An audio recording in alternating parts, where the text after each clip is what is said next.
Fire it up. Let's go. Wednesday. The Tom Gazzola Show brought to you by Bet365. Good morning. Tom and Brandon Douglas with you. Fenny on his way. We're ready to rock. Schlemmer will be here later. We've got a great show for you. We're going to be joined by Mark Spector, who's got his golf classic going on today. Spec on the course will give us an update on everything that's going on. Of course, in support of Sports Central, Ian Brown, MLB.com, covering the Red Sox. They are on fire, looking to win their 15th straight.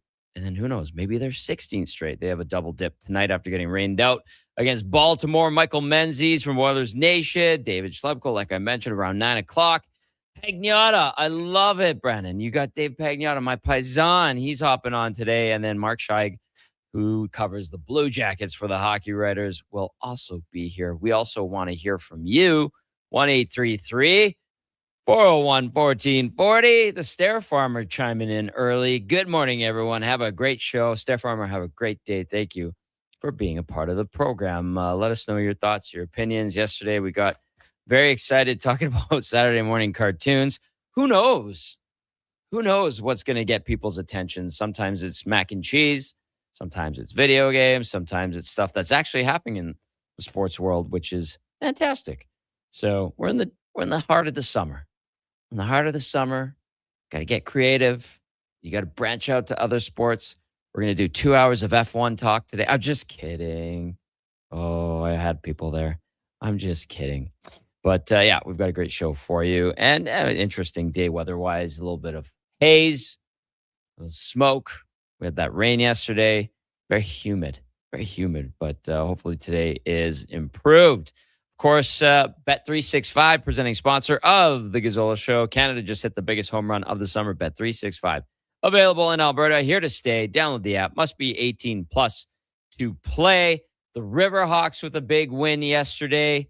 They get the walk-off 6-5. And then the Stingers, though, they drop a tough one to Saskatoon. And now, they only have 3 games left. Tough go. We had Paul Sir yesterday telling us about the Stingers. Inconsistent. It's been up and down, and a little bit more down. 1-5 in their last 6 games. So maybe they can rally and rattle off 3 straight to wrap up the season. But good news there on the Riverhawks side of things, and a great crowd yesterday too. I was watching some of that game on YouTube, which is excellent, and a nice turnout despite the smoky conditions.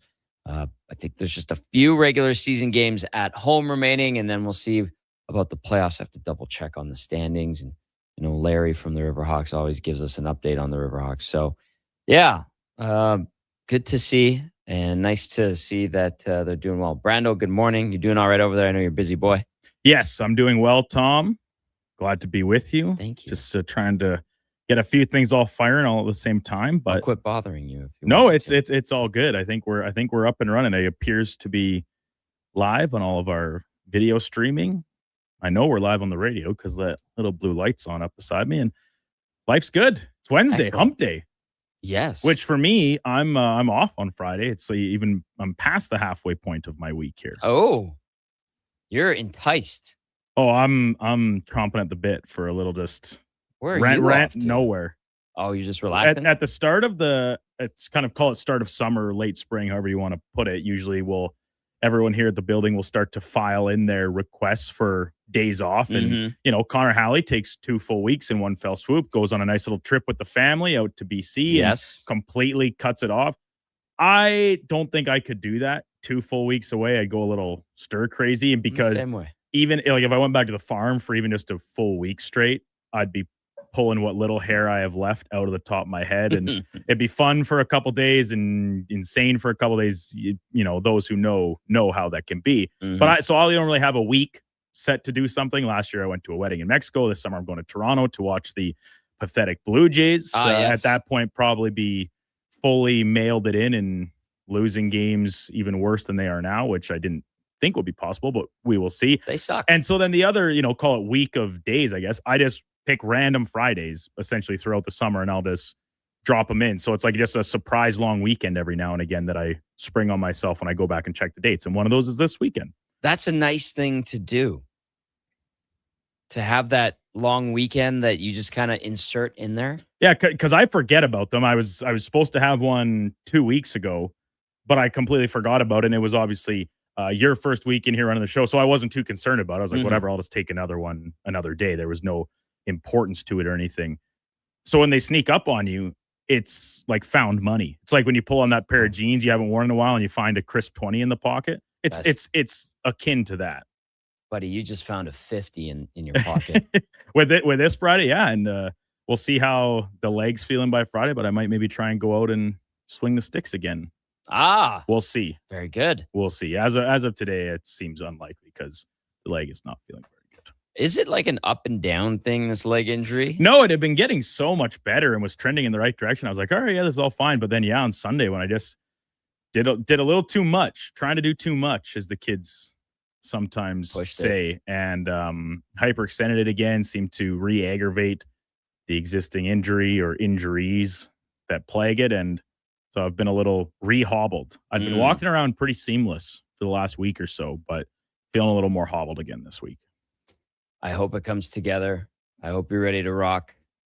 And I hope you get to go out golfing. Thank you. Yeah. Positive vibes, man. Manifest that. That's what I'm all about. I like it. I like it very much. Yeah. Anyway, I mean, we're gonna plow through this Wednesday. This week is already flying by. I don't know what I'm gonna do this week. This concept of weekends is wonderful. I had so many years of no weekends, and now that Hello Hockey is wrapped up for another season, yeah, I get to enjoy. Maybe I will go to the Post Malone concert. Not that I'm a big Post Malone fan, but I appreciate him. And we'll see. We'll see how it goes. But yeah, there's some options available. Obviously, the Elks in action tomorrow night in Regina, taking on the Rough Riders. That's a clash of the Titans in the Western Division as of right now. A true test after actually, you know what, like we talked about on Monday, a big win over BC, which has been a team that has been absolutely crushing the Elks in recent years. Not the case last week. I know that the Elks got to Nathan Rourke. That's a part of their victory and a key to their success in that game. And they deserve credit for that. Had Rourke stayed in, would the outcome have been different? Perhaps. The fact of the matter is they got to him early and they nullified his presence. They forced Chase Bryce to try to make some magic happen. And did the Elks offense have some issues? Yep. Were the Lions able to stuff Justin Rankin? Yep. That's the second time this season that they've done that to him. Every other team so far has not been able to contain Justin Rankin. I feel like he will be a bit perturbed on Thursday and will like to exact some revenge. And he can't do it on the Lions, so why not do it against the Riders? Could happen. We shall see. Of course, if you're watching us over on YouTube, you can get into the chat and hit that like button, subscribe, all that good stuff. We're building up the YouTube a little bit. Of course, if you're listening on the dial, on the AM side, thank you very much. And to those listening on iHeartRadio, TuneIn Radio, or any other platform, maybe you're watching on X, Instagram, Facebook, Twitch, all that good stuff. We appreciate it so very, very much. And yeah, actually yesterday, hockey-wise, there was some news, which was interesting. Jason Robertson signed. He gets a $12 million one-year deal. So we'll see where that relationship goes after this season. Somewhat modest considering the money he turned down from Seattle, but still a huge ticket. See, like you can't really call that a prove-it year for him with this one-year $12 million deal, right? Like he's going to get his bag, Brando, I think. I'll be honest, Tom. I know this isn't maybe what a lot of people envisioned happening. I think this is probably the best case scenario for both sides. This is a very small bridge. This little bridge deal, because I think what Robertson's nixing of these trades that were reported on, Seattle, what was the other one? St. Louis? Oh, right. Or there was, maybe it wasn't St. Louis, but after Seattle, there was one other team that there was a deal with a big payday, long-term extension in place, and he's like, no, I'm not going to sign that, so it never went through. It's very obvious to me he wants to be a Dallas Star. And it's just a matter of him sitting there waiting for the Dallas Stars to come around on their price point. Right. They're in a tough spot this year. We've already seen them have to move on from Maverick Bourque because of an inability to pay his new deal as an RFA. And before any risk of an offer sheet or something comes down the line, they flip him to Nashville, gets his extension.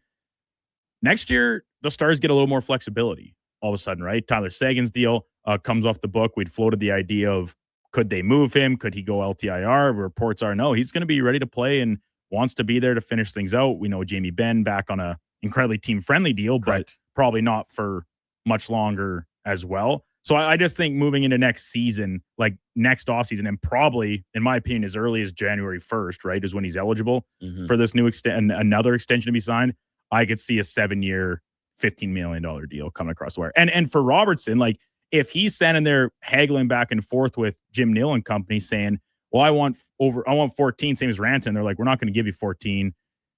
We don't know if you're quite at that tier.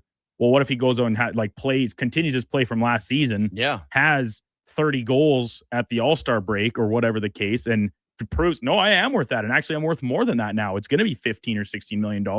And the Stars say, you know what? You're right. Cap's going up again. We're free of the Sagan money moving forward. We're now more comfortable giving you this deal. I think that's a likely scenario. I like him. It's really the only way I see it fleshing out at this point, because if he was purely after the money, well, he would have taken that Seattle deal. Exactly. No doubt in my mind he would have. That was an insane offer.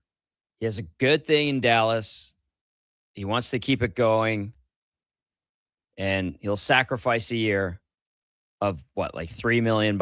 Essentially. Like if he, let's say he was asking for 14, he gives up $2 million for 1 year and may very well get himself a bigger payday in the next, even if it's only going to be on a 7-year term instead of 8. Right.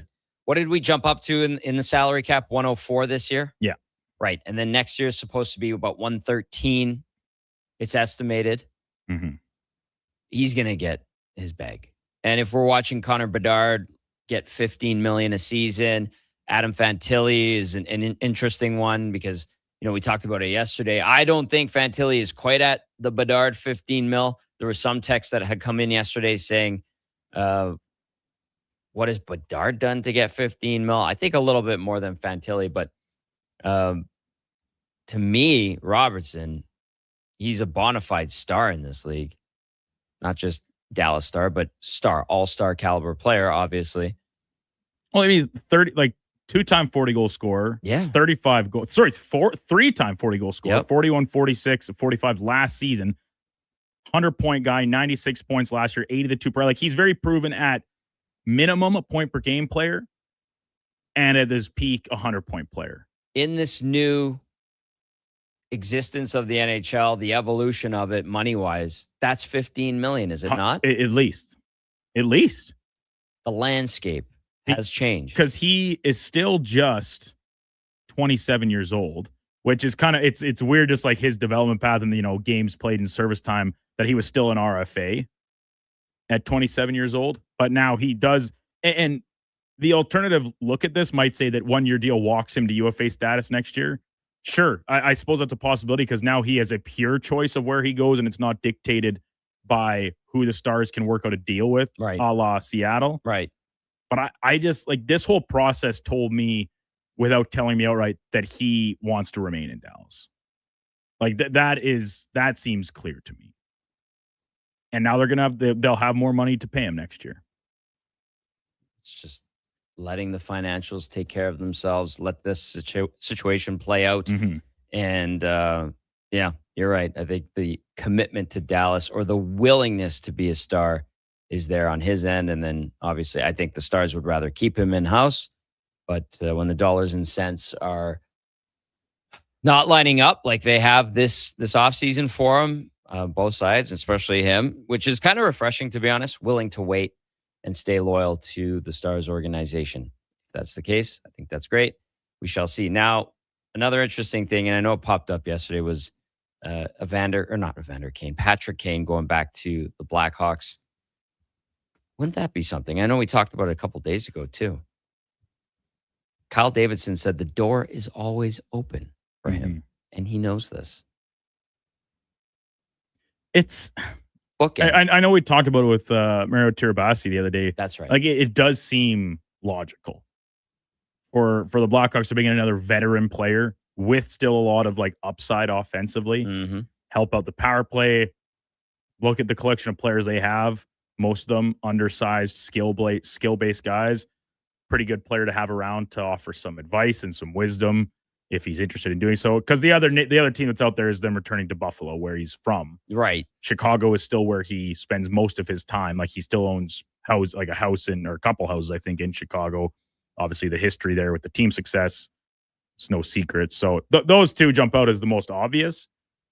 I wonder when he makes his decision. Is this like a September thing or is it a imminent thing? I don't know. I mean, if you're in his shoes, you don't really need to rush anything. And if you've got the GM of the Hawks saying the door is always open and he knows it, you could just say, you know what? I'm going on holidays. Let's talk when you get back from your holidays and when I get back from my holidays. If you got some money left over, I'll sign. I think it's at that point for him. He's 37. He's made a ton of money. He's had a very prosperous career, obviously. Had a pretty good season last year, 57 points in 67 games. So he's still productive. I would, if I were him, just you got options. You don't need to rush anything. It's probably a 1-year deal anyway. Just say, okay, ready to go. We'll see you guys in September. Can I have my old stall back? Simple as that. We got one text here really quickly. Jay in Victoria chiming in says, Robertson took a bridge deal / wait and see deal. And now Duke, how are we feeling about the Jays today? After yesterday's show, I thought he's right. They can do it. But wow, that was awful. 12-2 they lost to the Rays. No, they're dead. It's over. All my optimism, it's been fleeting for the past week. Just 2 series post All-Star break. And I would say that it is on life support right now. Oof. Any prayer, because man, just like lifeless and still mistakes that I didn't think this team made, like that, like the type of mistakes. And you get opportunities to cash guys in. They had their first double in like however many games. Like it was just singles, like no power, no jam. It's disappointing. What if they've been outscored 19-3 in the last 2 games? Yeah, that sounds right. Close ones. Coming up next, we're going to catch up with Speck. His tournament's going today. I know they're about to get going right away here. Early start out at the Quarry, I believe. Mark Spector coming up next. Your text, 1-833-401-1440. It is a Wednesday edition of the Gazzola Show, brought to you by Bet365. At GS Construction, people grow with the company. 50 years of experience doesn't live in a binder on a shelf. It lives in our people at every level, passed down on every site. Many of us started with a shovel in our hands and built whole careers here. The work is honest. The company's been around since 1974. So if it all sounds good to you and you want to grow with us, GS Construction is currently looking for experienced pipe layers and topmen. No shovel required. Visit gsconstruction.ca today. Recently, our company softball team lost the big game by 1 run. Then Dale tried to console us with the quote, "Winning isn't everything." Well, Dale and I are very different. I get early payout from Bet365. If my team goes up big, I get paid out instantly, even if they blow the lead later. Sound familiar, Dale? Thanks, Bet365. If gambling is affecting your mental health or well-being, 211 Alberta is here to help. Call or text 211 or visit ab.211.ca. 18 plus all. T's and C's apply. Summer weekends in Alberta mean one thing. Tournament season. I brought the folding chairs. I brought the sunscreen. I brought the umbrella, just in case. But who brought the snacks to get through a doubleheader? I got Alberta's best beef jerky. Wilhauk Beef Jerky. The ultimate sideline fuel. Whether you're cheering on the kids or watching the pros, load up on Alberta's best beef jerky. Wilhauk Beef Jerky, because you can't have summer fun with salad. Only available in Leduc. Don't miss a moment of Blue Jays baseball this season. Join play-by-play announcer Ben Showman for the games live on Sports 1440. The Toronto Blue Jays are on Edmonton's home for all things sports. Sports 1440. Recently, our company softball team lost the big game by 1 run. Then Dale tried to console us with the quote, "Winning isn't everything." Well, Dale and I are very different. I get early payout from Bet365. If my team goes up big, I get paid out instantly, even if they blow the lead later. Sound familiar, Dale? Thanks, Bet365. If gambling is affecting your mental health or well-being, 211 Alberta is here to help. Call or text 211 or visit ab.211.ca. 18 plus all. T's and C's apply.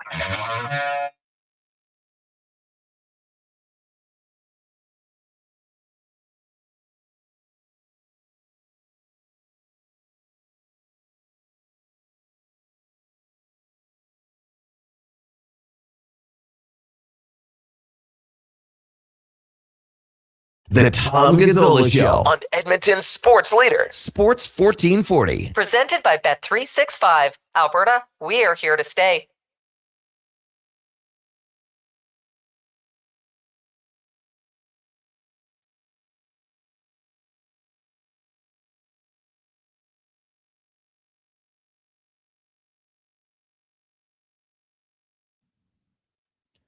$7:22. Good morning.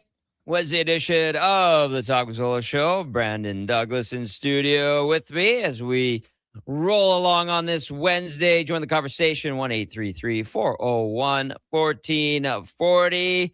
We're going to catch up with Spec. He's getting ready for the Mark Spector Classic down at the Quarry. Should be okay with, I know it's hazy and smoky and all that, but hopefully everything is going to be A-okay, raising money for Sports Central, which is obviously a great initiative. On the Mark, of course, brought to you by Northgate Chevrolet Buick GMC. Is employee pricing really a good deal? Yes. Yes, it is. This month, shop at Northgate and you pay what they pay all month at northgategm.com. And let's catch up with Spec down at the Quarry.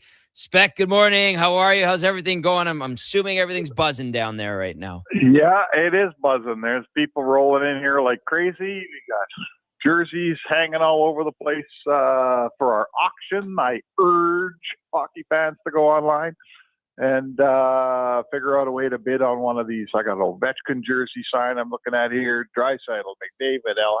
Hamilton, Semenko, Lowe. How about a Marchand jersey from Florida? Everyone would love that. How about Eric Sabrowski signed game-worn Cleveland Guardians jersey? Yes. Shifley, Austin Matthews. So, yeah, we're having a good time. It's just starting to raise some money for Sports Central. And that's the story. How are you doing, Tommy? I'm doing okay, and I apologize I'm not down there. I know it's early in this show's existence, and we kind of were like, well, probably should get this show going. And so I understand for sure. I'm sad that I'm not there, Spec, but I want to be there with you in spirit, and I want to make sure that we get the information out there, especially for those that might want to buy something online in the online auction. And listen, I know that you're able to finagle a lot of great items to get auctioned. Like, is this your legwork, or what is this? Is this a little conglomerate of a team Spec that gets this stuff? How does it come together the way it does? Yeah, it's a whole team. Like, I'm just one member of a tournament committee. Anyone who's ever done something like this knows that it takes a lot of hands here to pull one of these deals off. So I certainly go out into my contacts around the NHL and approach all the teams, and they're very kind, like teams like, Washington and Toronto and Calgary. I mean, all of them. Winnipeg every single year. Florida. The Oilers provide us with signed jerseys that we auction off.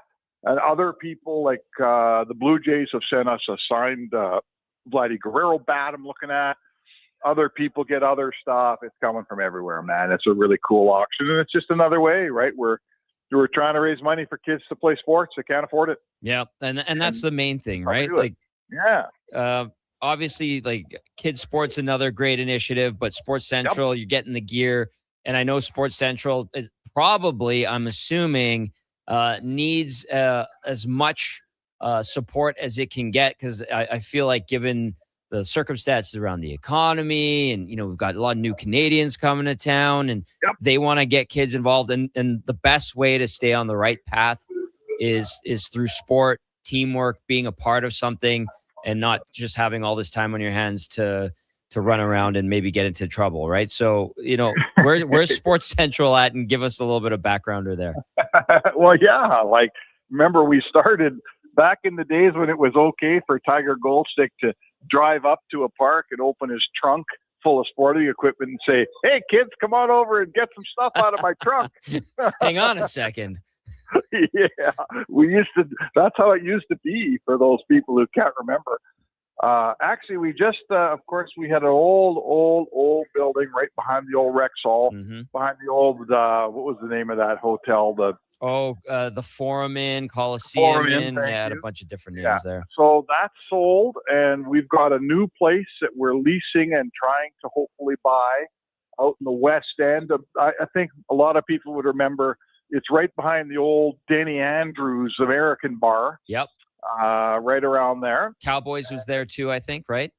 Yeah, that's right. Yep. So so it's a brave new world for Sports Central. It's a beautiful new building after all these years.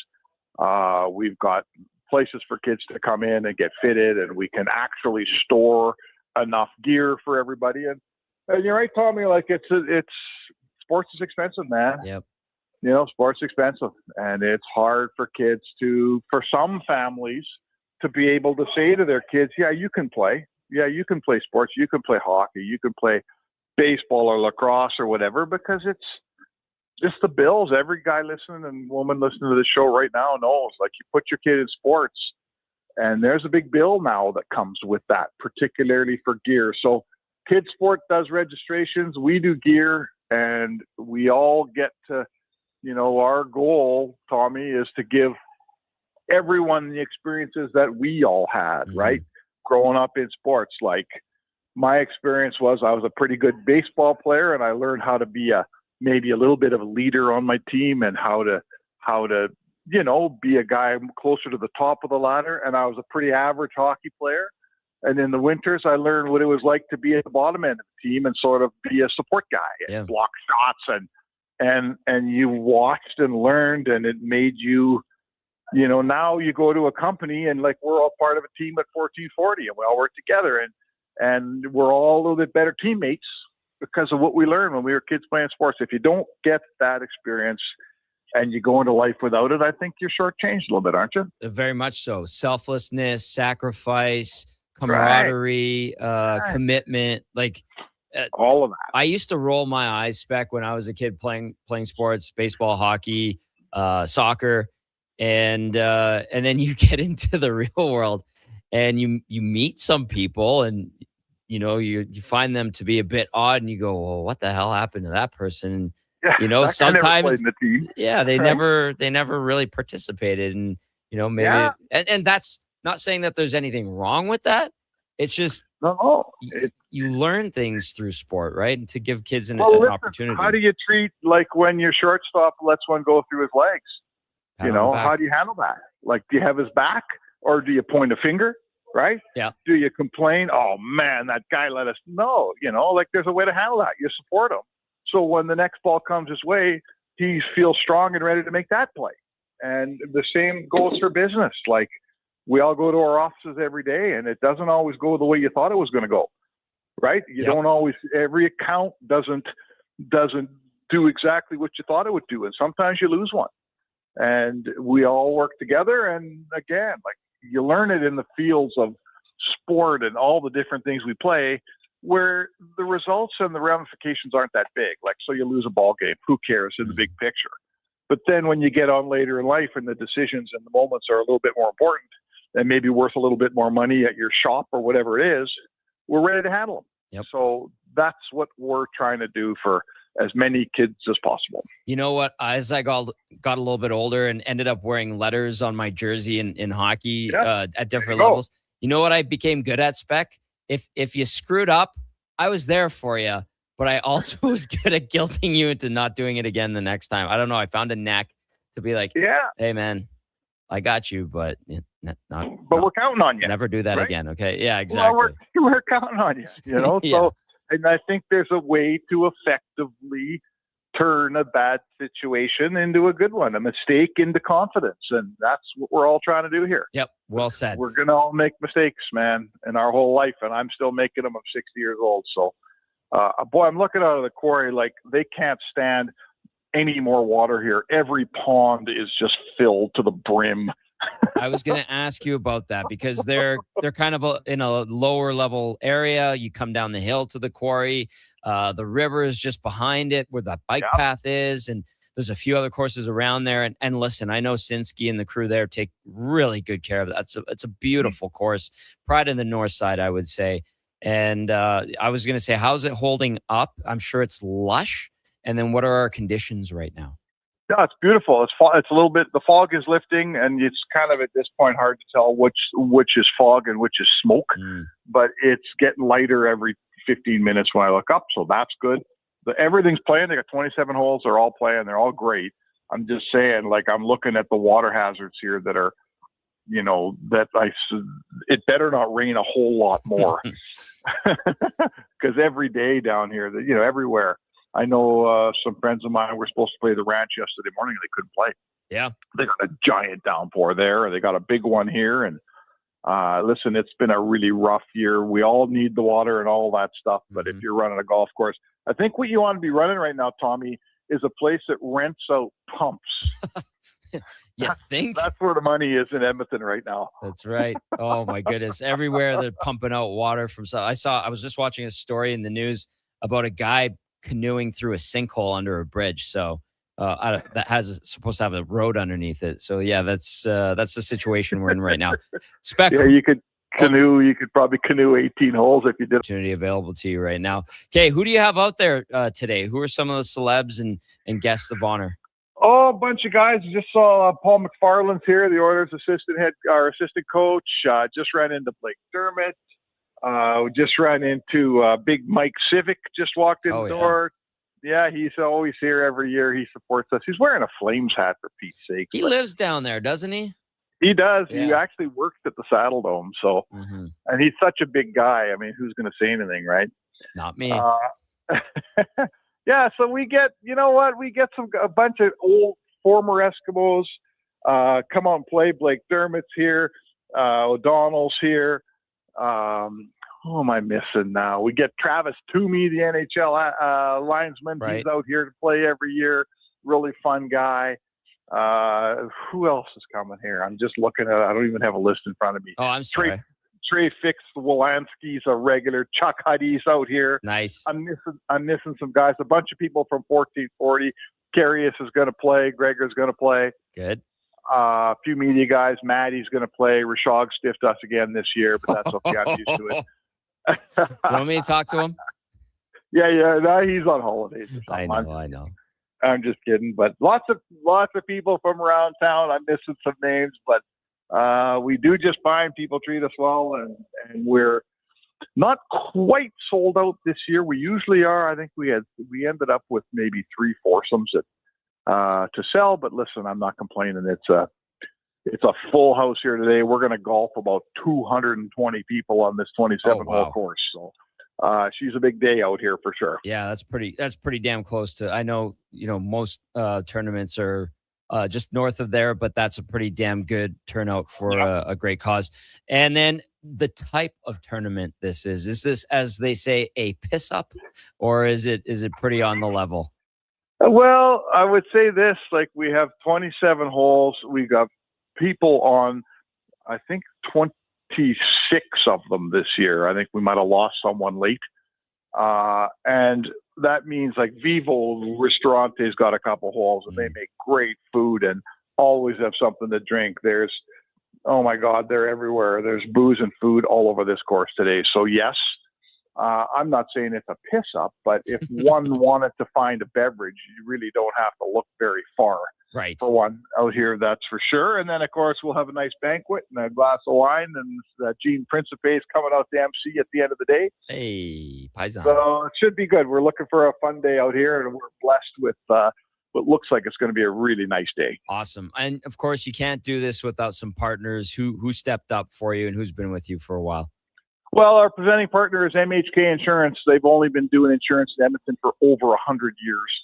So they're an old Edmonton company. We're happy with that. Fountain Tire is a huge, huge sponsor for us.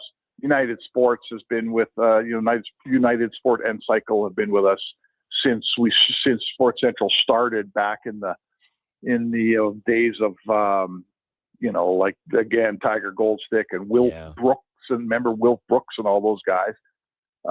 Everybody's out. We've got Horse Racing Alberta is always good to us. The CAC, the Canadians, and the Maple Leafs always come out. Boston Pizza's been a big supporter. Million people. The Matco Moving's always given boxes to Sports Central, so we got a million things in boxes, and Matco's treated us really well over the years.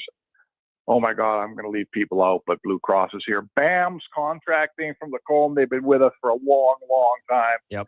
So just people keep coming back, Tommy, and it's really cool. Like they have the same vision, right? That I think a lot of us sports people have. You know what? Get kids playing sports, and they're going to be better off. And all the people that run all those companies, and I only named about a third of them or less.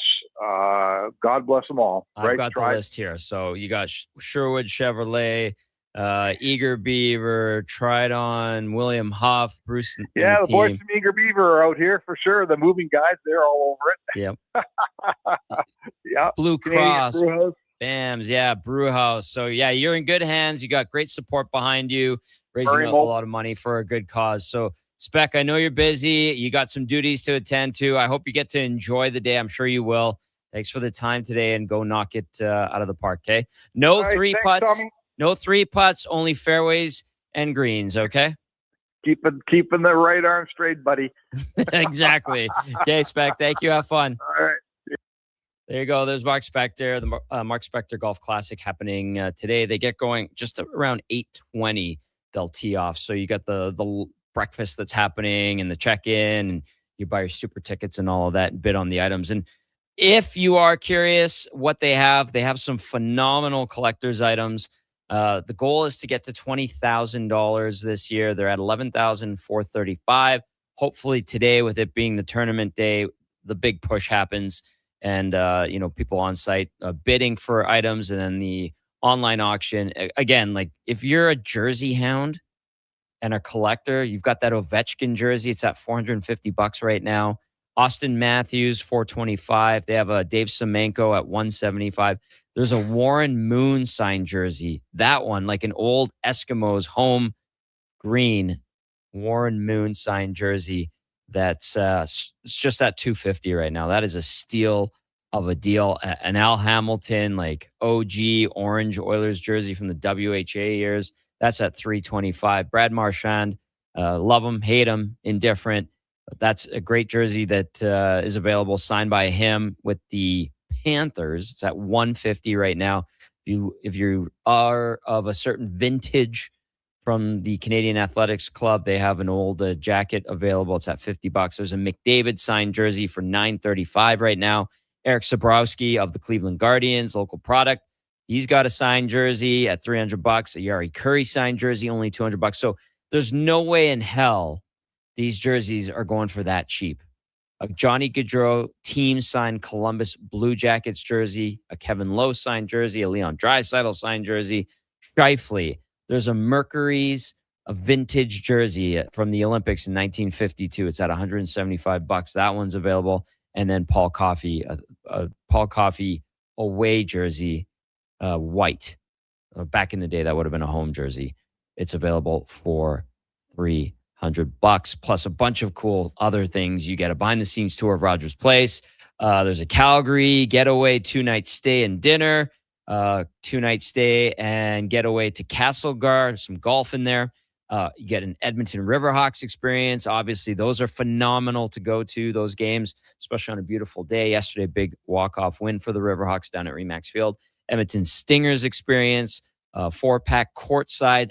I've sat courtside. I've had the good fortune of being able to do that. It is awesome. And again, all this money going to Sports Central. The Elks have a VIP experience, golf for four with power carts at Athabasca, and then a Revelstoke 2-night stay plus lift tickets. That's at $350.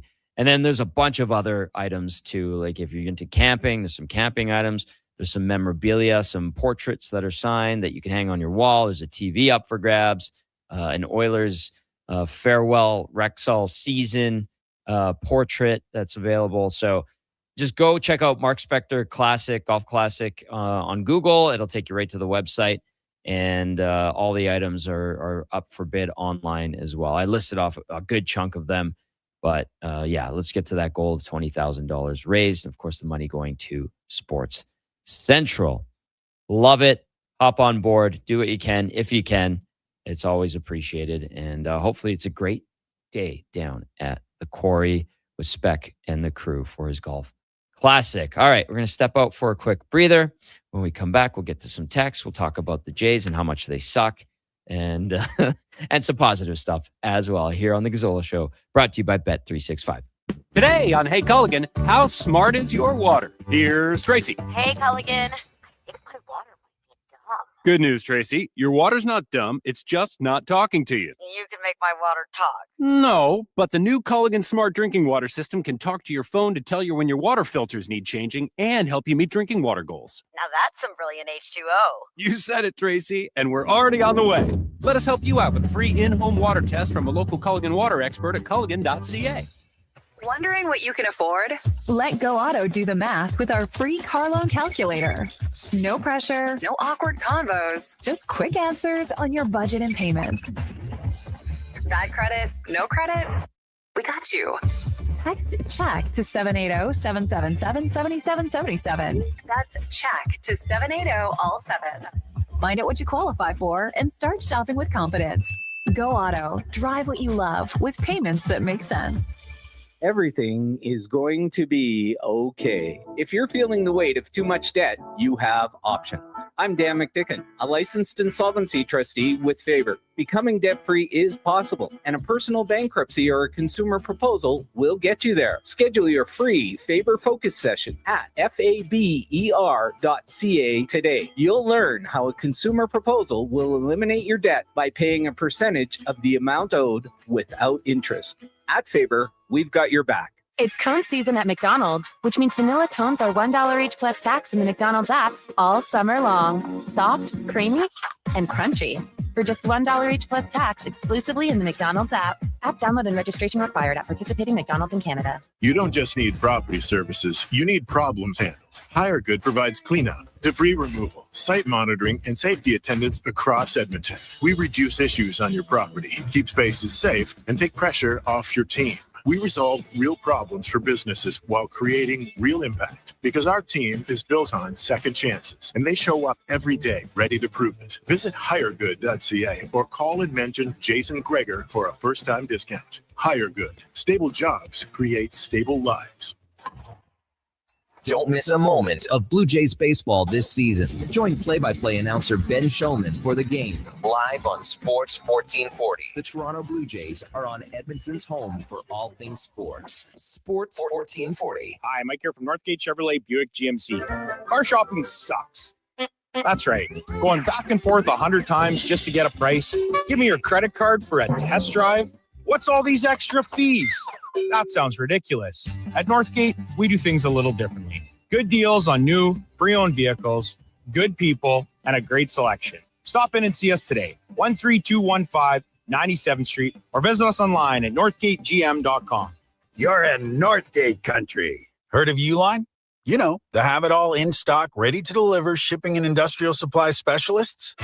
The company that does things for you that are unheard of, like keeping 41,000 items in stock in our own warehouses. With customer service reps on the line to get you what you need, when you need it, 24/7, 365, every time. Maybe you heard it here first. Want to hear more? Visit uline.ca. ULINE, your shipping and industrial supply specialists. Alberta, this one's for you. Around here, trust takes a few winters. It's why players have known Jackpot City since 1998.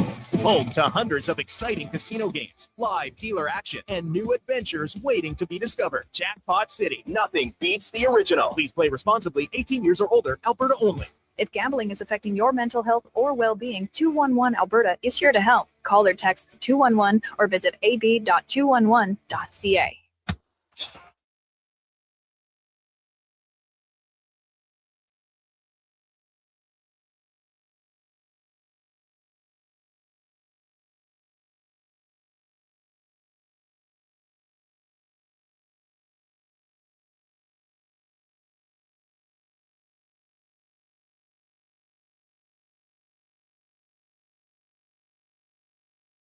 The Tom Gazzola Show. Oiler insider and Jersey aficionado. Edmonton's sports leader. Watch us on YouTube, Facebook, and X. Presented by Bet365. Alberta. We're here to stay.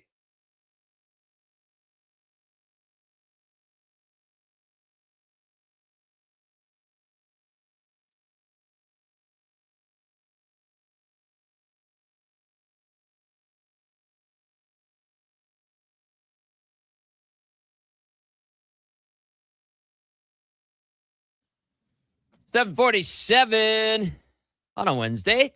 Good morning. It's the Gazzola Show presented by Bet365. Tom Gazzola, Brandon Douglas, Josh Fenwick with you. Join the conversation. We got some texts. I'm laughing. Tim has got me guffawing, chuckling, giggling, whatever you want to call it, because we're talking about the Jays. So hit us up, 1-833-401-1440. Tim sent in this because he just sent in like the sideways laughing emoji. And I was like, uh-oh. What did I say? And then he just replied with, the Jays are so depressing. I said, good morning, Tim. They really suck. And he replied with facts. Harry says, love the bad Jays, hate Toronto, Toronto's network. And I know this is not a popular thought, but there's a lot of Jays fans in Canada, and rightly so. They're the only MLB team in Canada, especially, with the Expos leaving in 2004. That sucked. But I grew to a point where a Jays loss or bad season didn't really bother me. And then part of me, too, was like, why do we all have to like the Jays? And then the answer is usually, well, it's Canada's team. Yeah. Or is it Toronto's team that everyone in Canada really likes? Which is fine. That's why I'm on the D-backs bandwagon. Anyway, so I'm kind of in Harry's corner here with love the bad Jays because it gets people talking too. And they got their ass whooped last night, 12-2. And that was coming off a 7-1 loss, and I believe a 4-0 loss prior to that.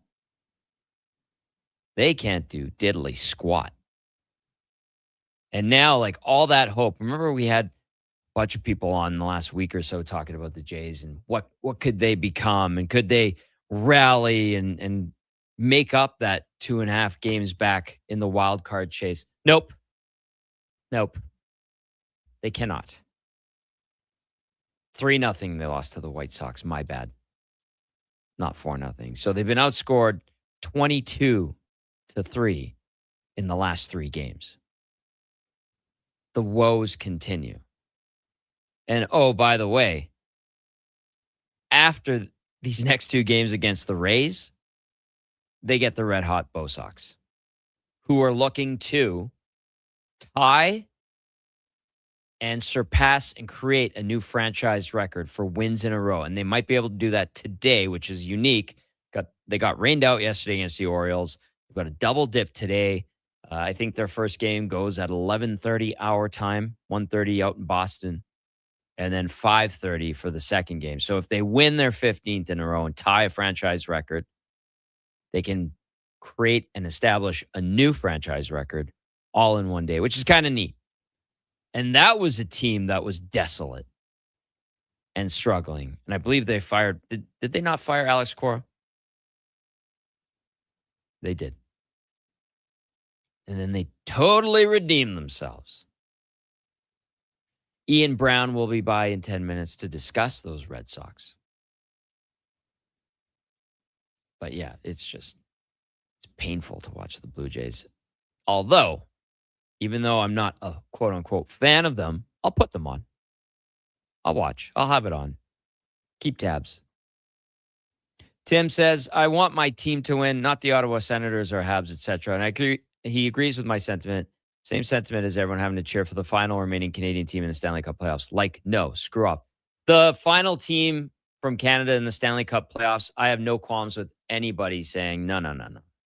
Not my team. Not my team. That I get. Especially if you're a fan of the rival team. Like, if you're a Sens fan, you don't need to cheer for the Maple Leafs if they somehow get past the second round. If you're a Flames fan, you don't need to cheer for the Oilers. If you're an Oilers fan, you don't need to cheer for the Canucks. You know, I'm totally in line with that way of thinking. Brad, the driver, says, I believe the Jays are Canada's team, but so hard to watch them get blown out every night. And the errors. Wow. And Brando, that was something you were talking about. Just the ridiculously poor play. Yeah, just like lack of attention to details, which when you're a team that is struggling and you can't score runs, like control what you can control, which to me means like playing fundamental baseball, right?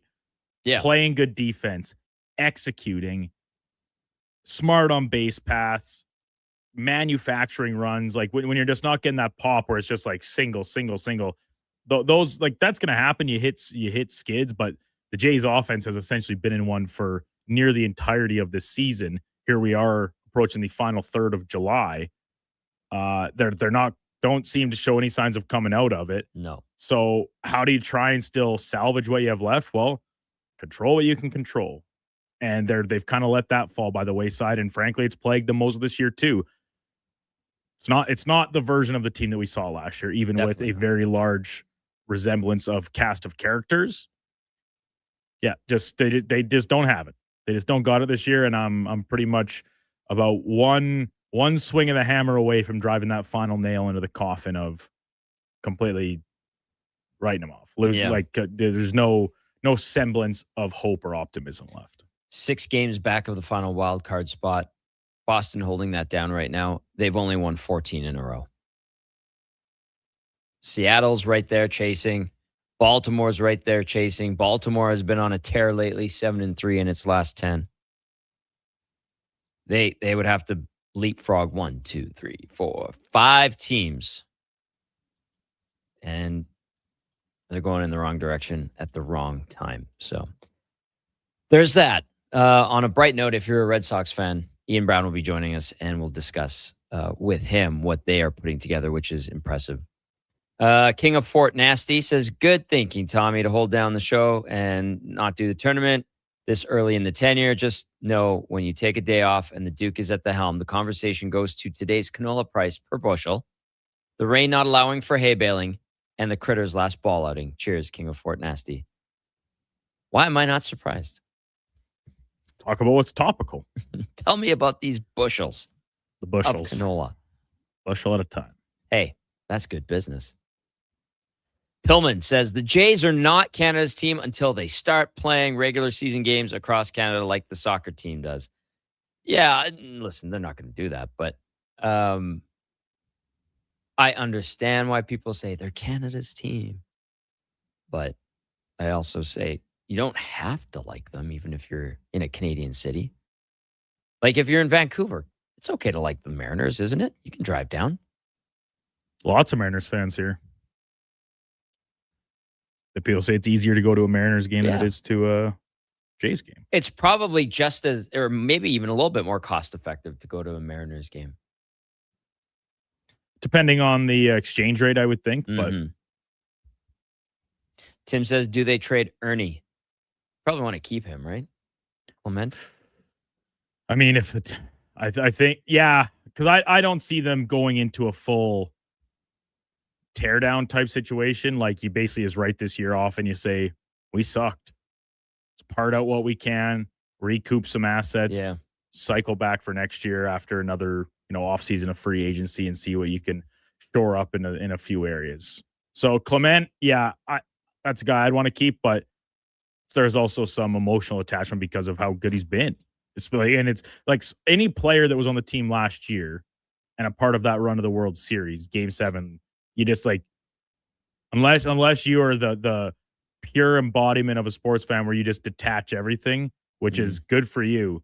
It's like, I don't really want to see that guy go. Remember when he did this and, made this big hit or this big play? Clement, like he's just a hit machine. I think you'd want to keep him. It jumps like guys like Gosman, maybe even Bieber, Dalton Varsho, the expiring contracts. Right. These are the names that jump out as the most likely to be moved here in the next week and a half. They could bounce back next year. Like, is the idea of, hey, we wasted this season, let's regroup for next with a chip on our shoulder. Is that not at least prevalent somewhere. I'm sure it's what they'd like to do. Yeah. Now, every team can say that in a year that they're struggling and especially a team after you like the Panthers. That's what the Florida Panthers are doing, right? They went back-to-back Stanley Cups, missed the playoffs. They say, yeah, we're injury plagued. All these things kind of happened against us. Played a lot of hockey. 3 straight finals. Reload, regroup. Yep. They're going to be a different looking team. No Bobrovsky. You add Brady Tkachuk. Like, this is a different club, but the core is still intact, and they expect to be right back in the mix this season.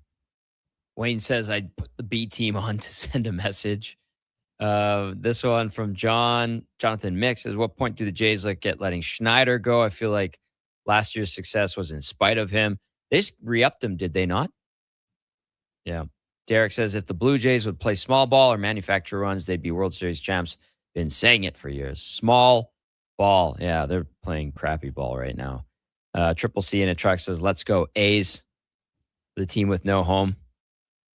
Soon to be Las Vegas. And then Pillman says he's an Orioles fan, so he'll be keeping tabs on the games today. Bobby says, good morning, gentlemen. The Jays, much like the Raptors, turn into Canada's team only if they're in the playoffs. And then it's more of a Canada versus the U.S. impetus, more patriotic than actually cheering for the team's namesake. Bobby, it's a good way to look at it. Northside Jason adds, Atkins is an analytics guy, pitching and defense, but you need some sort of hitting to win. Horrible GM. And Brandon from Windsor, who knows me well, says, Tommy's about to go in full meltdown mode because of Canada's team, quote unquote. LOL.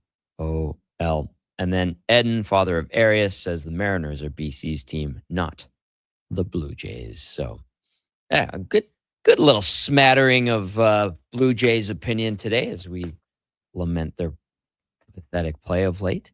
And we're going to talk about a team that's the opposite of the Blue Jays next. That is the Boston Red Sox. 14 in a row. They have won. They have double dip against the Orioles today at Fenway, starting early in the day, and they could tie their franchise record for wins with 15 and then surpass it tonight and make it 16 straight if they sweep the double dip versus Baltimore. To discuss, Ian Brown will be joining us from MLB.com covering the Red Sox. Before we get to a break and to Ian Brown, we do need to get to a Sports 1440 update brought to you by AWS Welding Supplies in Nisku. Product sales, servicing, calibrating, and free same-day delivery of in-stock items to Leduc, Nisku, and South Edmonton. Your one-stop shop for all things welding, awswelding.ca. Here's Brando. This is a Sports 1440 update.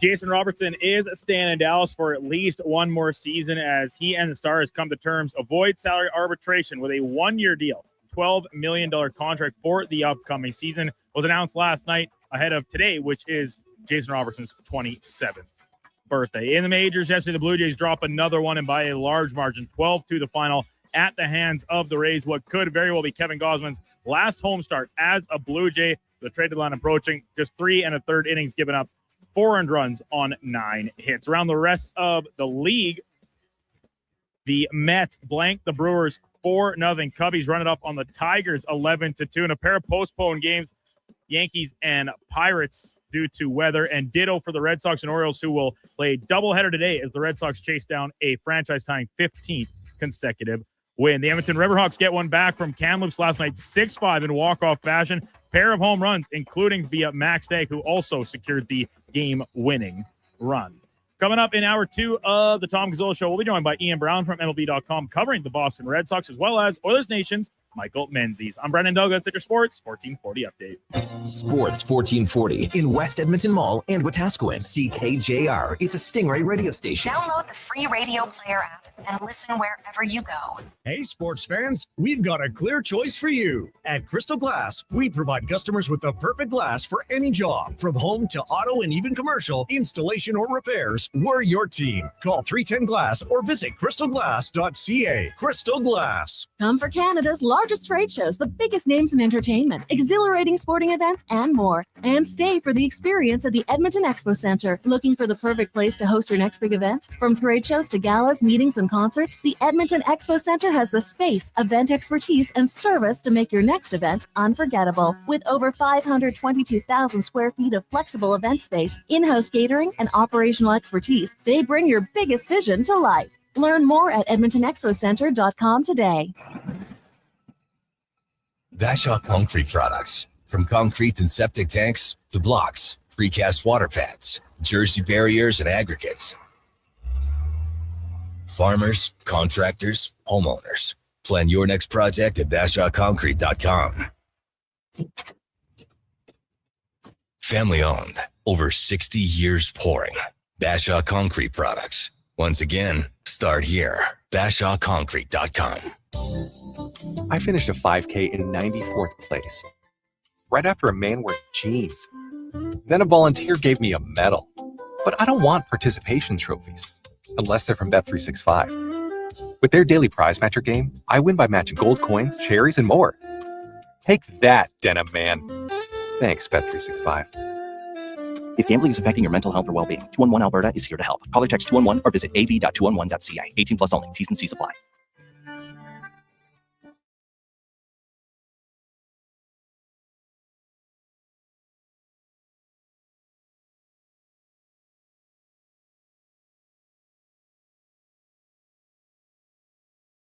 The Tom Gazzola Show. All gas, no brakes. Edmonton's sports leader. This is Sports 1440. Presented by Bet365. Alberta, we are here to stay.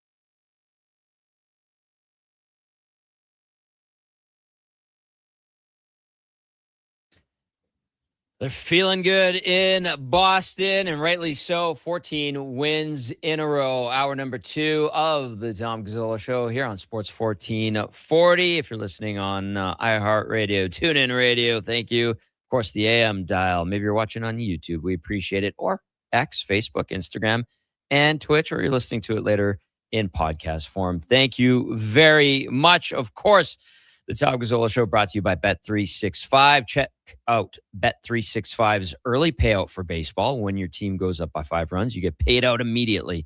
No stress about blowing a big lead. Download the app and see what early payout's all about. If you're betting against the Jays, you're getting that early payout, and you would have gotten it yesterday again.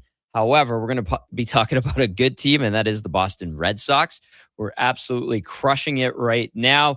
14 in a row, looking to make it 15 and possibly 16 today. And to discuss, we bring in Ian Brown, MLB.com, covering the Red Sox. And man, oh man, we just went from a segment, Ian, of talking about how bad things have gone for the Blue Jays. And I know in the AL East, I'm sure there's a lot of Red Sox fans laughing at them going, oh, that's too bad. And then looking at their team going, wow, what a turnaround. Let's start with the double dip that happens today. How are conditions? I saw your images from Fenway, and it looked rainy and miserable and all of that. How's everything setting up for today's double dip? Yeah, driving in right now into a nice sunny day, blue skies ahead. I think we're good to go today. All right, good, because I'm looking forward to seeing what the Red Sox can do. This turnaround, like incredible, obviously. I think 19-2 since January 24th after starting 32-46. What is the leading factor in this turnaround? What has gotten the Red Sox back into the hunt for a postseason spot? Maybe more, because as of right now, this looks like a team with a ton of confidence that doesn't look like it's going to stop anytime soon. Yeah, I mean, I'd start with that. The hitting has been a lot better than it was earlier in the season. I mean, their offense was just anemic for months, so it took them a while to find a personality offensively. So that's number one. They're getting key hits. They're finding a way to move runners, just kind of doing some little things, making a lot of contact. And the pitching's been good all year. And that, you put that pitching with a functional offense, and you see what you have is a pretty good team right now. And you just have a team that's on a heater, and they're feeling good about themselves, and they're just kind of riding the momentum. I mean, are they this good as they've been playing during this streak? Probably not. But are they as bad as the 32 and 46 or whatever they were earlier in the season? No. So it's, as always, probably somewhere in the middle, but they've proven that they can contend in a watered-down American League, and that was an important thing for them to prove kind of going into the trade deadline here. Yeah, now all of a sudden I'm assuming they're going to be buyers heading into the trade deadline, and I'm sure the rumors are swirling, like what might they want to add? What could they add? What's realistic? What is all the talk around Boston about potential adds to this team if it is going to be a playoff team, which, it's on its way to being? Yeah, no, I think they need to still add another bat or two, and probably another power arm in the bullpen because you can never have enough of those. So, yeah, Craig Breslow is looking every day for ways to improve the team. It's challenging this year because there's so many teams who are grouped into one sort of pocket there in the AL. So, where do you find the sellers?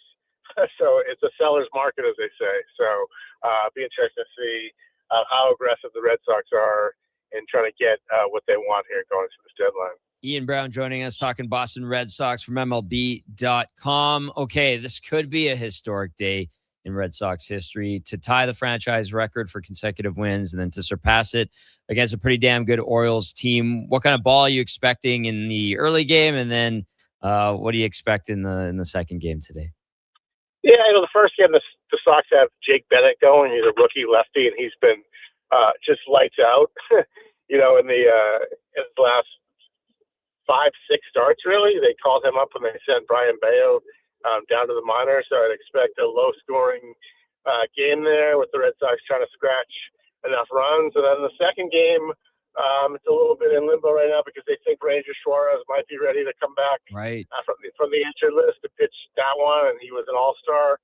So if they can get him back, that would be a big boost for the second game. But if not, then you're kind of throwing it up as a bullpen game with a guy named Eduardo Rivera would probably start that one with Bayo back on the roster to throw bulk innings out of the bullpen. So that one's a little more iffy. And the Orioles have Kyle Bradish going. He's fresh off signing a big contract extension. So I think the second one's going to be tough to get either way, I think.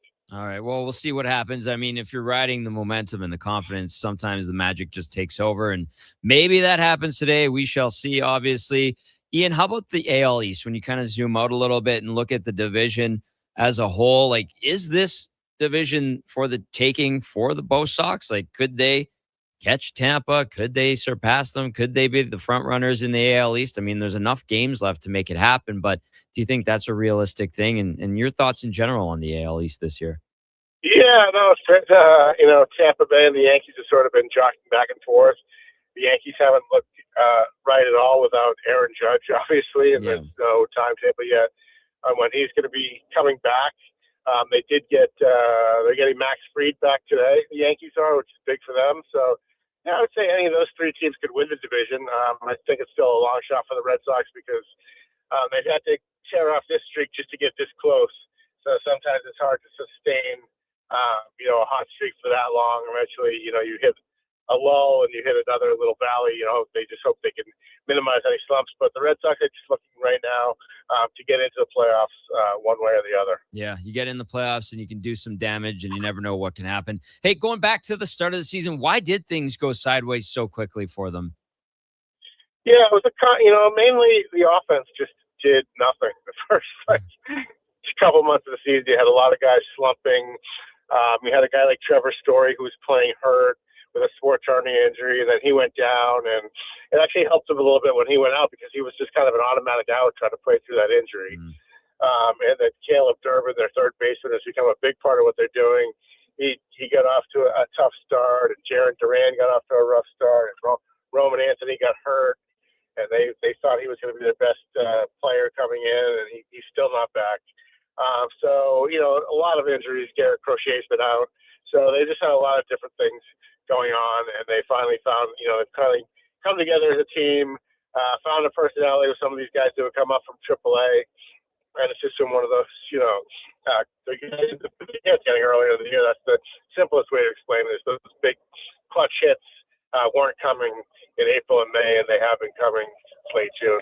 Yeah, well, better late than never for sure. Okay, take us through your day in a double dip, back-to-back games on the same day scenario, because I always look at baseball reporters and I'm jealous because, in hockey, we've got the morning skate. You go to the rink, you talk to the players. They don't want to talk to you, or they're always kind of in a mood, so to speak. And then you go back to the rink, and if you have to do a pre and post game show, it turns into a late night, right? So it's like a 14-hour split shift. But I was envying all my friends that cover hockey and baseball when they told me about their day-to-day at baseball games. So for you, like, you're on your way to Fenway right now, but are you sticking around there the whole day? Do you get out of there between games? You got to file a story, obviously, in between. Like, take us through Ian Brown's day with the double set.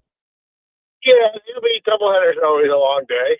They just can't help but be, right? Yeah. So you go in there, you go to the morning clubhouse, you see what's going on there. The manager will hold a briefing about an hour from now to get the latest on what's going on with the team.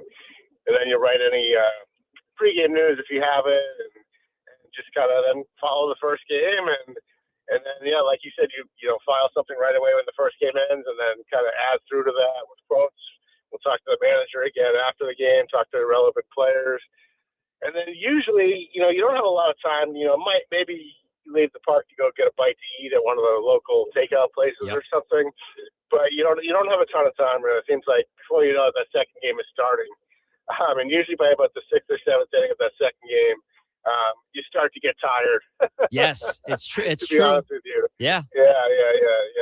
You're not conditioned to cover 18-inning games, although we did just do one on Friday, so maybe I'm stretched out a little bit right now. But it's a fun long day. It goes by pretty fast, but like I said, but midway to late in the second game, you start to be like, oh wow, I've been here a long time today. Yeah, no, it's a fact. And then listen, it's a blessing to be able to cover pro sports and to go to Fenway and cover a doubleheader is wonderful. Obviously, this leads me to another question: do they have a good spread in the media lounge at Fenway? I've never been up. I think I went to Minnesota's and Anaheim's and LA's press box, but do they take good care of the media in Boston? I wouldn't say it's like 5-star cuisine. It's okay. I mean, it's like buffet style. There's some choices, but to tell you the truth, I usually go off. There's a lot of places around the neighborhood. There's salad places and sandwich places. Yeah. So I usually just go somewhere. You're paying around the same money as you would in the media dining. So that's usually what I do. But sometimes it's a matter of convenience. If you're running low on time, you run into media dining. But I like to have a little more control over kind of want a meeting, keep the salt intake down, and all that stuff. Yeah, Trying to be healthy. Stay hydrated, lots of liquids, but nothing too salty, and make sure you're good to go for the entirety of the day. Hey, Ian, thanks for the time. Thanks for the insight into the Red Sox, and maybe you're talking about history and writing a story on it tonight after all those hours down at Fenway. Really appreciate it, man. Sounds great. Thanks for having me on. That's Ian Brown, MLB.com, covering the Red Sox. And listen, no sympathy needed at all, but you're there for a long, long time. Like, even for fans, I think when they're taking in both games, that's a day. Now, it's a cool day because you're in Boston, you're at Fenway, you could see some history, you're watching two of the best teams in the league right now, two of the hottest teams, I should say. It's a blessing, but it's a long haul. Have anyone of you been to Fenway? Fenway, no, definitely on my list. I've only been to one MLB park, one game. I've been to Coors Field. Oh, went to a game there 10 years ago. It was awesome. I loved it. Even if the Jays suck, and they suck. I'm still really looking forward to going to a couple games here in another month's time, because it's like, I love baseball. I've played it my whole life, and there's just something about the more casual viewing nature of it that if you need to step out for a half an inning to go reload on beer or hot dogs or whatever the case, yeah, you could miss something, but you also might not miss absolutely anything, which I don't know if you can necessarily say the same about the more fast-paced nature of hockey, basketball, and football. Football's, I've never been to an NFL game. They're the same as CFL games. They really are. And I get it. there, There's lots of downtime between plays and stuff, Yeah. but all it can take is just one play to, you're standing there in line, you're looking up at the monitor, and you're saying, I can't believe I was not in my seat for that. So Yeah. I love baseball. I'm pumped to go down to, especially the newly renovated Rogers. It looks nice. And take that in. So it looks really nice. Hopefully just check another one off the list of many more to come of ballparks that I get to visit here in coming years. Baseball is, to me, the best social sport. No doubt. Just to go hang out, have a bite to eat, have a beer. Hopefully the weather is nice. If not, you're indoors in a dome or retractable roof stadium. Jordan says, "Oh, you get to hang around athletes and watch 2 games that people go to. Boo hoo, LOL. No pity party necessary." Again, we're very fortunate to be able to do it, but it's still a job, right? It's a job, and Ian's going to be filing like 3 or 4 stories today. Usually he's going to be very busy. He's going to be down there for a long time. And I'm not, don't want to speak for Ian, but just in terms of interacting with guys like you and Kevin and Gregor and Spec and stuff, Tom, when you're down there, I get it. Nobody's asking you to feel sorry for you. No, when you get travel delays and stuff, but it is still a job. Like you're not just hanging out at the park crushing beers all day or down at Rogers forking over your $25 a pop for your tall boys. You went there. It's a job. It is.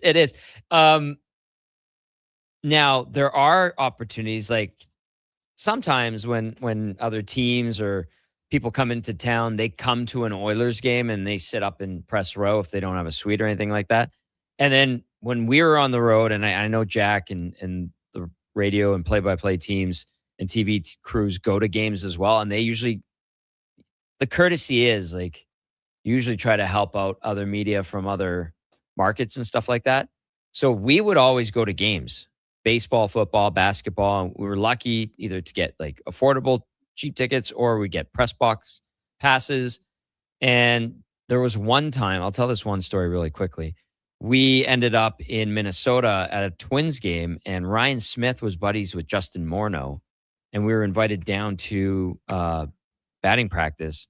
We hung out with Justin Morneau. We talked about his time as a trapper, and then we were walking through the clubhouse like 10 minutes before first pitch, and I almost smoked Joe Mauer sitting in his stall, like shoveling a plate of pasta down his throat. And the door was a double swinging doors, and I just like opened it, and his stall was right there, and I was like, "Oh, sorry," and he's like, "It's okay." And then we went to I couldn't believe we were in the locker room or clubhouse 10 minutes before first pitch. Guys were still playing poker and cards. Like the starting pitcher of the Twins was just coming out of the hot tub, and the anthem singer was getting warmed up, ready to go. It's incredible the pace and mentality in baseball when you play 162 games compared to the intensity of an 82, now 84 game NHL season. So anyway, just a little anecdote there, a little experience, and big thank you to Ian Brown from MLB.com covering the Red Sox, giving us some insight into what could be a historic day in Boston for the Bo Sox. Okay, we got to step out for a quick breather. When we come back, we'll talk Oilers with Michael Menzies from Oilers Nation right here on the Gazzola Show, brought to you by Bet365. Recently, our company softball team lost a big game by 1 run. Then Dale tried to console us with the quote, "Winning isn't everything." Well, Dale and I are very different. I get early payout from Bet365. If my team goes up big, I get paid out instantly, even if they blow the lead later. Sound familiar, Dale? Thanks, Bet365. If gambling is affecting your mental health or well-being, 211 Alberta is here to help. Call or text 211 or visit ab.211.ca. 18 plus only. T's and C's apply. Yeah, it's me again. And if you're sidelined with a sports injury, you already know nothing's more frustrating than being told to just rest. At Leading Edge Physiotherapy, we get athletes moving sooner with our zero-gravity treadmills. You can run, train, and rebuild strength with up to 80% less body weight, so your injury heals while your confidence comes roaring back. When your sports injury's yelling, whisper back. LeadingEdgePhysio.com, because life shouldn't hurt. Struggling to find skilled workers? What if you could fill your talent pipeline with motivated, pre-vetted youth and receive funding to support your efforts? At Careers the Next Generation, we connect Alberta employers with interns in skilled trades, IT, agriculture, forestry, and more. All WCB covered, high school accredited, safety trained, and ready to contribute from day one. With 83% of RAP students continuing their apprenticeships after high school, investing in youth today means securing your workforce for tomorrow. Don't wait. Visit careersnextgen.ca to get started. Whether you're a craft beer connoisseur or more of a wine aficionado, there's always something new to discover at Sherbrooke Liquor, a unique, family-owned, independent liquor store. The selection? Incredible. The non-alcohol section is also very impressive. Sherbrooke Liquor, expert, knowledgeable staff with a passion for unique finds. More than just a liquor store, we're a community. Alberta's best, the one and only Sherbrooke Liquor. Wine, spirits, and oodles of beer. Visit SherbrookeLiquor.com. I missed one payment, then another. Now I feel behind on everything. I can't keep up. Falling behind happens to more people than you think, but there is a solution. My name is Parveen Middleton. I'm a licensed insolvency trustee at BDO here in Edmonton. Together, we can create a plan that fits your situation and helps you get caught up and back in control. Call 1-833-BDO-TALK or visit bdodebt.ca to book your free consultation and discover your debt-free future. Recently, our company softball team lost the big game by 1 run. Then Dale tried to console us with the quote, "Winning isn't everything." Well, Dale and I are very different. I get early payout from Bet365. If my team goes up big, I get paid out instantly, even if they blow the lead later. Sound familiar, Dale? Thanks, Bet365. If gambling is affecting your mental health or well-being, 211 Alberta is here to help. Call or text 211 or visit ab.211.ca. 18 plus only. T's and C's apply.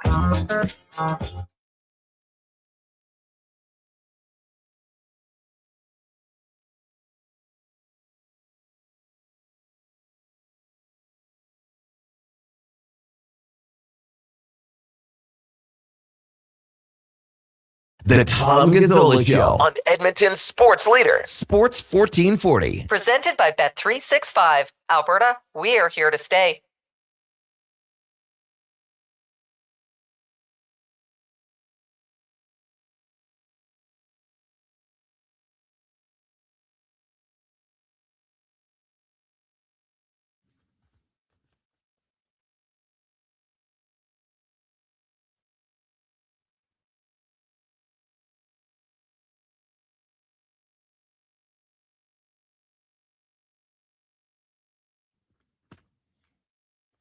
Woo! All right. We continue on here on the Tom Gazzola Show. Happy Wednesday to all of you out there. Thank you for tuning in. As always, appreciate that very, very much. Let's get to some hockey talk. Let's bring it home with the Oilers and let's discuss with Michael Menzies from Oilers Nation, who joins us now. And Michael, good morning. I hope you're doing well. Appreciate you hopping on today. And we're in the dog days of the summer. And I know, there's always something to talk about when it comes to the Oilers. And I know Matt Savoy's contract extension has been a talking point. Let's hit on that first before we dive into the other offseason stuff. I know that's something you guys have been talking about over at the Nation. What is the hubbub around Savoy? Well, the hubbub is, first of all, thanks for the invitation. Much appreciated and glad to be on the show. I think people are just, around the office wondering, hey, can you avoid looking like Pat Verbeek and not have a situation where, if there's going to be a lesson to be learned out of the Leo Carlson stuff, well, let's not have the Oilers' young players be offer sheeted to a contract that's a bit more uncomfortable. And I mean, this is something that happened to the Oilers too with Dylan Holloway and Philip Broberg, and we happened there. So, I think as we look for things to talk about, you look at the salary cap situation that the Oilers are in. Stan Bowman and company have, made efforts to try to make it overall healthier. And I think they have done that with the likes of moving Darnell Nurse. Just having it all make sense, the salaries and salary caps, it all follows an order. It all makes sense. But what do you do with Matt Savoy, a player who was on the rise for the last 18, 20 games of the year, maybe didn't have his best postseason, first one? How much is he worth? And can you save money now by signing him in this summer? So, I think there's, we're trying to find the juicy topics, Tommy. We're trying to find something to talk about. I think it's worth a conversation. It is. And again, like the Oilers, the scars are there, and I don't know if they fully healed. I know with the fan base with the Holloway Broberg thing, probably not. And so this is reasonable to try to protect your asset. And you do look at Pat Verbeek and you go, what were you thinking, man? You just cost your team, and you got to deal with the Cutter Gauthier situation now. Now, listen, with all due respect to Matt Savoy, I don't think he's on the same level as Leo Carlsson, but he is a pretty damn good player. And like you said, especially late in last season's games, looked really good. So what is the number? What is the ideal scenario? Was there a consensus at the nation at what might get this done where you can lock him up for a few years and make sure that he's protected?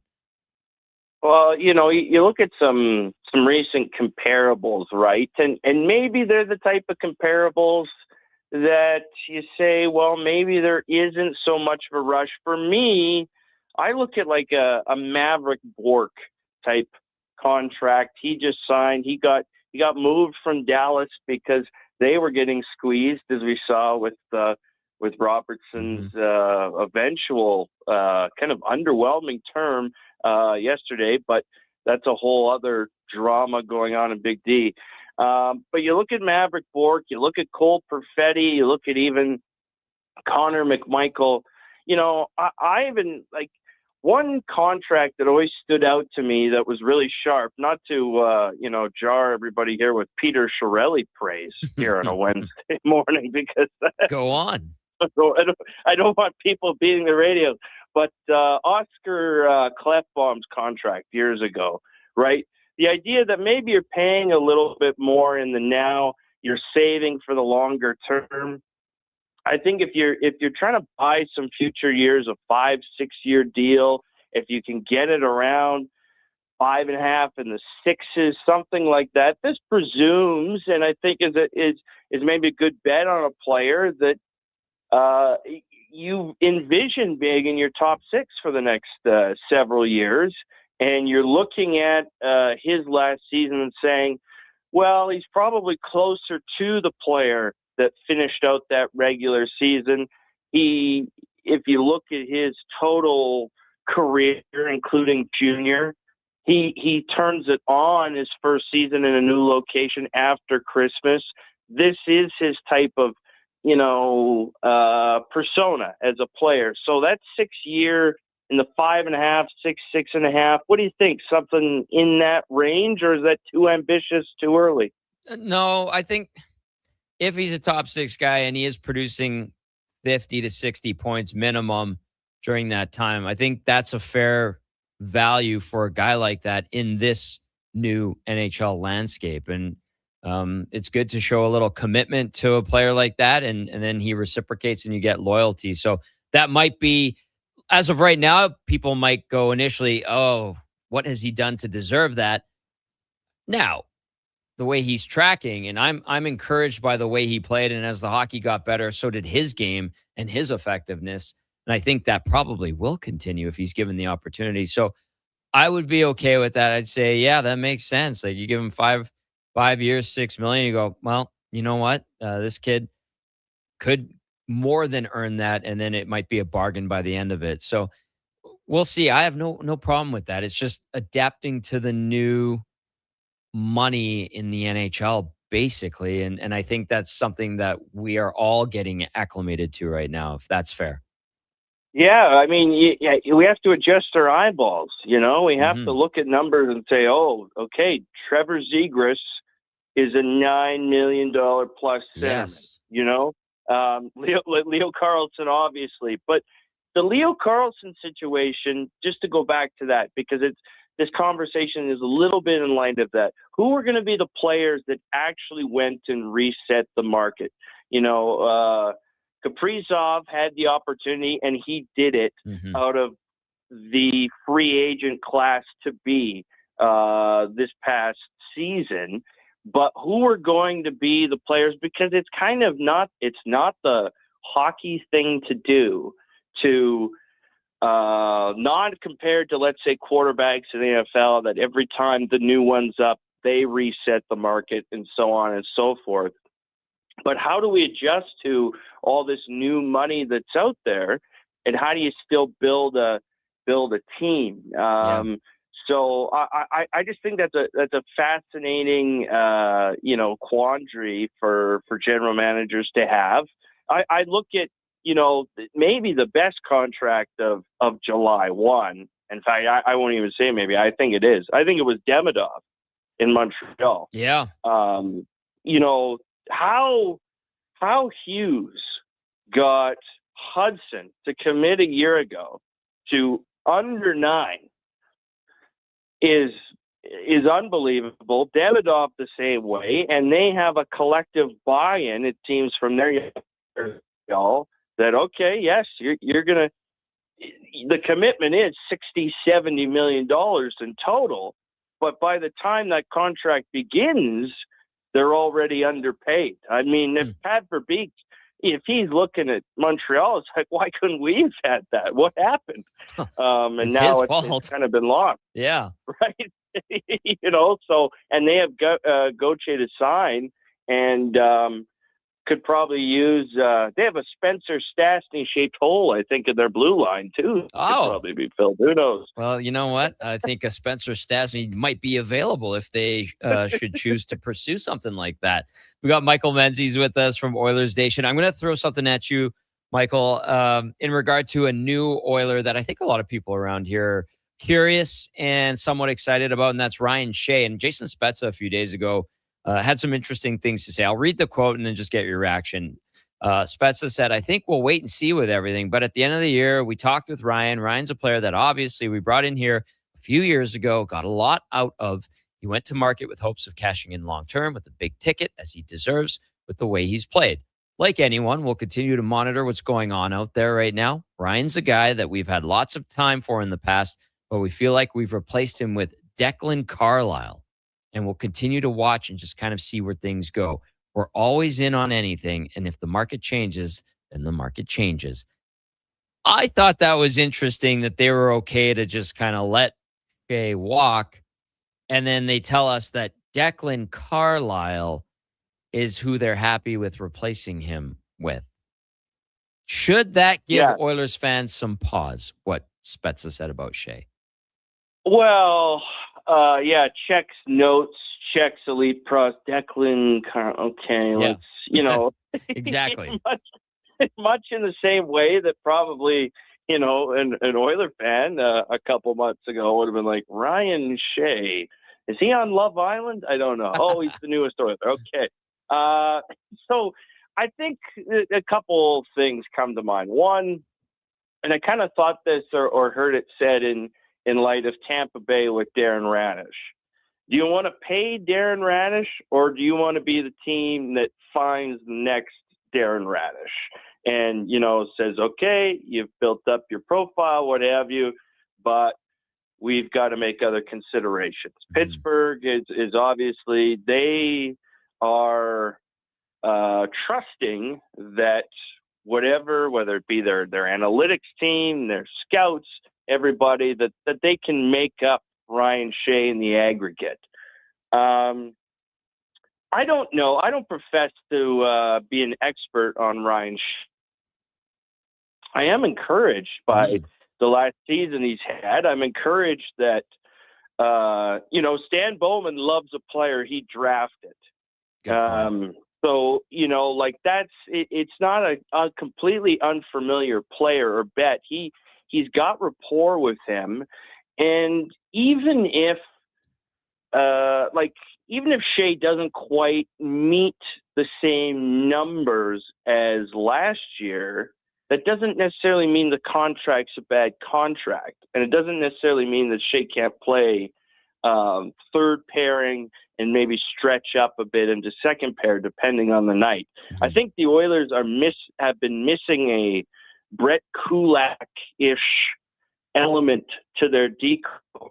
And I know that that's not a perfect comparison of player, but I do think they need a guy who, and this is what Kulak could do, if certain guys weren't going, he could step up and play more minutes. It seems like that could be a possibility with Shea. I think bet.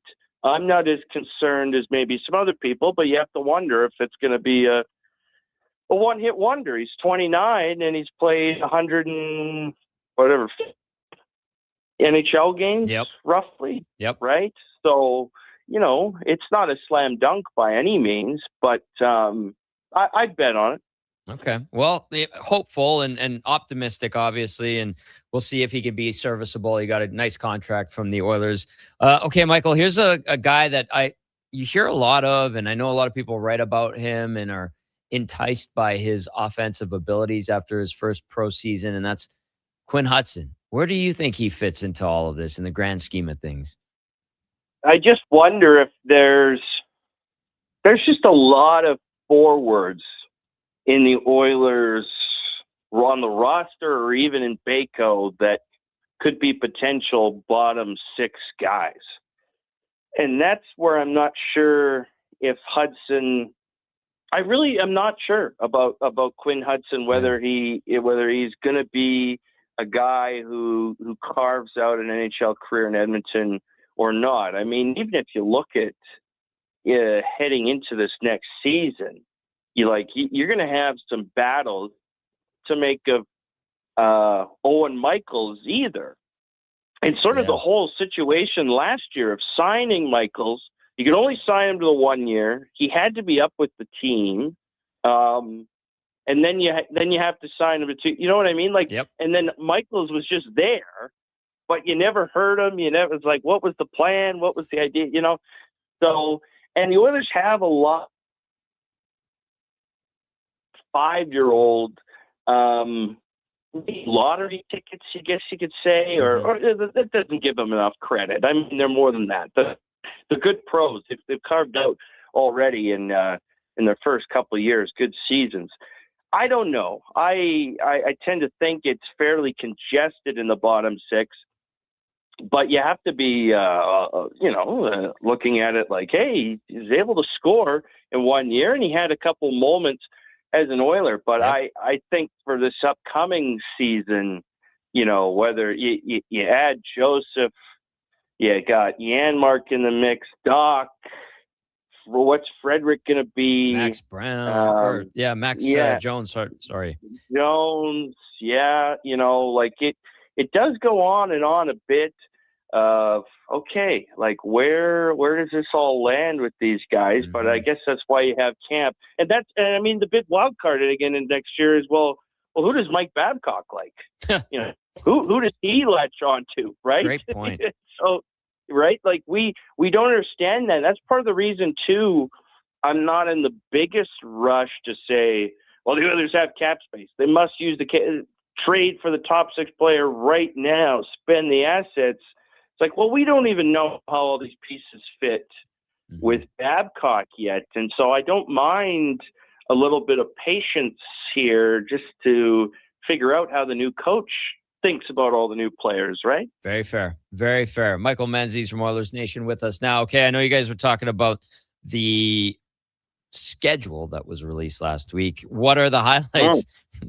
What are we looking at? Why does it matter? You tell me. Well, we got 2 more games. That's right. 84. Woo! It's 84. Let's go. That's right. Yeah, not since the early 90s have we had an 84-game schedule. I guess for me, it's just adjusting to, there might be some later night hockey. Oh, that's right. Some Saturday nights, depending. I think this will get figured out a couple ways. I mean, so Alberta's not changing their clocks now twice a year. It's permanent daylight savings time. And this is like a trend in North America. BC is not changing the clocks either. And then last week, the United States, there was measures that were passed in the House of Representatives that is looking to wash it out, across the U.S., and that's still got to jump through the Senate and get approval by the president. But, so this is all sort of changing. Ontario, I think if the U.S. change would change, so it might not be so bad, but there would be a couple Saturday nights where the puck wouldn't drop till 9 p.m., and then you'd have some, I think it's a a January road trip, with the usual suspects out in Cali, that would be late puck drops as well, that 9:00 time. So I think there's about 5 games counted that would potentially be much or a bit later. So that's something to pay attention to. For me, the Battle of Alberta, I thought, was neglected. Yeah, again. Yes. This keeps happening. Yeah, I like the Battle of Alberta. It's an easy programming spot. No Saturday nights all season. Yep. 1 Monday night, 1 Tuesday night, and 2 Wednesday nights. Gross. Those are your Battle of Alberta games. I mean, these are games. No home opener for the Saddle Dome, and no final game for the Saddle Dome. Yep. I just thought it was just a real missed opportunity. Those are games that look, not every Oiler fan was going to watch all 84. But if it's a Saturday night, you get the family going, that's an easy game to get up for. And people say, well, is it still really? Calgary won 3 of 4 last year. That's right. The Flames have played up. The lower team in terms of standings, whatever, has played up and won games. So I just thought that was a big and has been neglected as we just even out the schedule. I didn't. The old Northwest Division, when you played your division opponent 7-8 times, yeah, it might get a little monotonous, but you actually built the rivalries in the regular season. I just think Battle of Alberta, man. Come on. Hey, the Oilers opened up the Saddle Dome in 1983. I think it would have been fitting and a nice bookend to close it out on a Saturday at the Saddle Dome at the end of the season. You're right. Missed opportunity. Michael, this has been wonderful. Great stuff. I know we're going to do this again. Enjoy the rest of your day, my friend. Yeah, appreciate the call. Thanks so much, Tommy. There's Michael Menzies from Oilers Nation. Good crew over there doing some great work, and I know very popular, and rightly so. So big thank you to Michael for hopping on today. Okay, though. Hey, lots of Oilers talk. Got a full segment out of that one. We've got Cam and Eggs coming up next. We'll see what Tater's got in store. Did he send it in?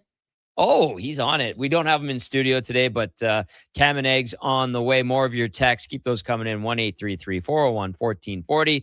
More Gazzola Show brought to you by Bet365 right after this. For all your welding supplies, think AWS Welding. Located in Nisku, their readily stocked storefront carries a wide variety of welding glasses, cylinder rentals, plus welding rod, wire, and consumables. Same-day delivery is always available. And if they don't have it, AWS Welding will find it for you fast. Visit their online store today at awswelding.ca or give them a call or text at 780-979-0470. AWS Welding. They make it happen. It's time to hit the green. Elevate your golf game with Country Club Tour Golf Academy. No matter your experience, our PGA of Canada teaching pros are here to help. Enjoy lessons year-round between our 7 CCT golf courses and 2 state-of-the-art indoor facilities. Choose the location convenient for you. We offer private lessons, group lessons, expert club fittings, and junior cams. Visit our website to learn more and get ready to take your game to the next level. Booking is easy. Go to countryclubtour.com/golf academy and schedule your lesson today. Okay, new strategy. I'll just live in the freezer till October. It's spacious in here. It's spacious. There's a better way to survive the coming AC season. Pro Solutions is your one-call solves-it-all expert for AC repairs, tune-ups, and new installations. We offer convenient financing options and fast appointments so you can enjoy your entire home, not just the freezer. Now I can leave the frozen peas where they belong. Book now at prosolutionsinc.ca. Don't miss a moment of Blue Jays baseball this season. Join play-by-play announcer Ben Shulman for the games live on Sports 1440. The Toronto Blue Jays are on Edmonton's home for all things sports. Sports 1440. Hi, Edmonton. The legend has been reimagined. Check out the all-new 2026 Subaru Outback. With Subaru's legendary symmetrical full-time all-wheel drive, impressive cargo versatility, advanced safety technology, and an IIHS top safety pick award or high fire for 17 consecutive years, the Outback delivers confidence wherever adventure takes you. Whether it's the daily drive, the mountain getaway, or anything in between, the all-new Outback is built for the journey. Test drive it today at your local Subaru dealer. Welcome to Uncommon. Bashaw Concrete Products. From concrete and septic tanks to blocks, precast water pads, Jersey barriers and aggregates. Farmers, contractors, homeowners. Plan your next project at BashawConcrete.com. Family owned. Over 60 years pouring. Bashaw Concrete Products. Once again, start here.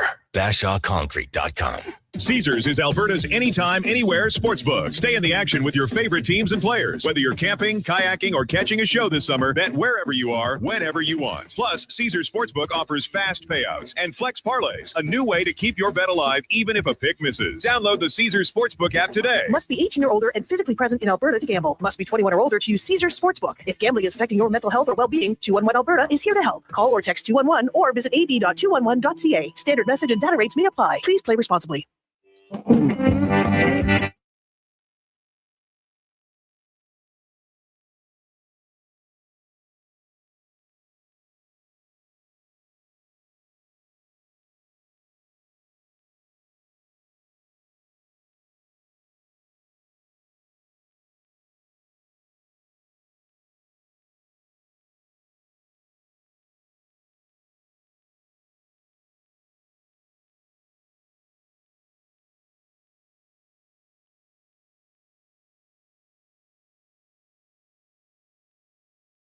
And hello.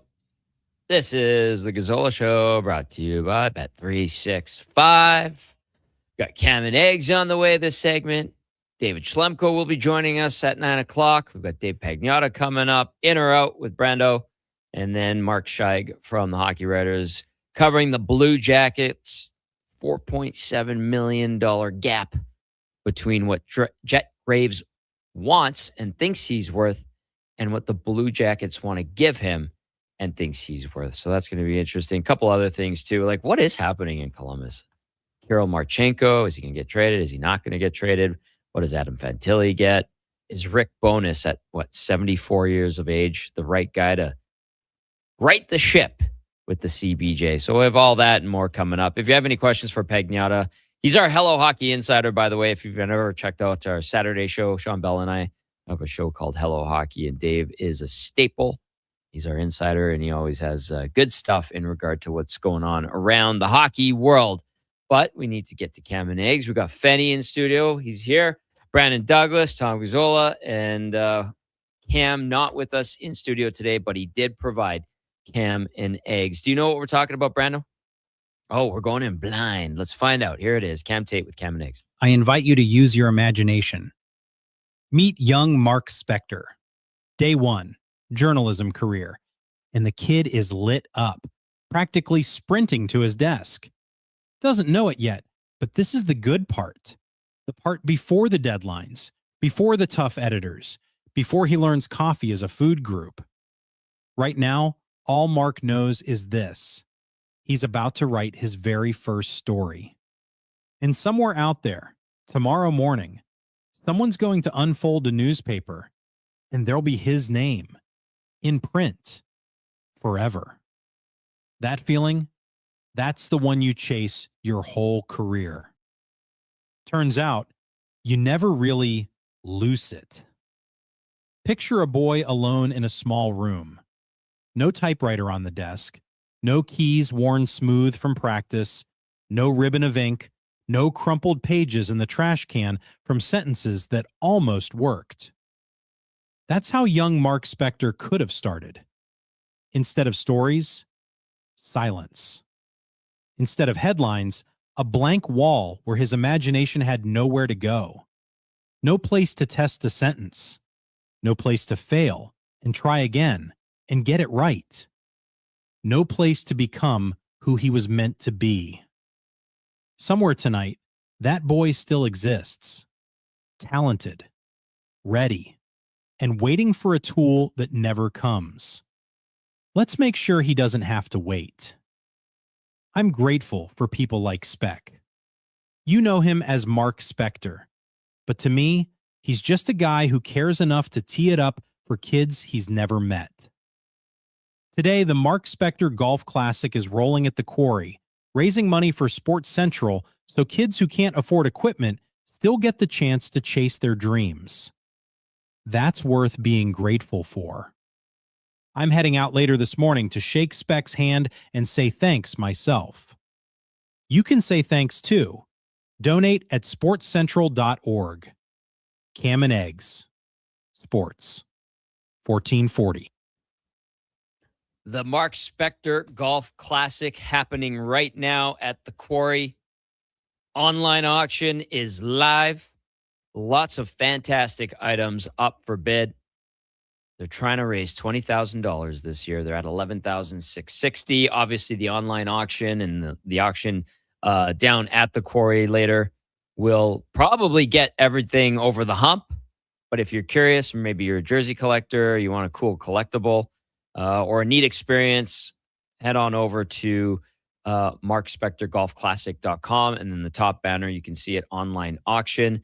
They have some great items up for bid, like I mentioned. Connor McDavid autographed jersey, Brad Marchand autographed jersey, Eric Sabrowski autographed Cleveland Guardians jersey, a Yari Curry signed jersey, Austin Matthews, Warren Moon, Eskimos signed jersey, Alex Ovechkin signed jersey, Al Hamilton WHA signed jersey, a Kevin Lowe, Paul Coffey for some classic Oilers, and a Leon Draisaitl.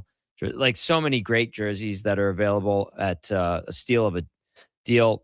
And then some really neat experiences. If you want to go behind the scenes at Rogers Place, they have that up for bids. The Elks have a VIP package. The Stingers have a cool courtside experience. The Riverhawks have something up there.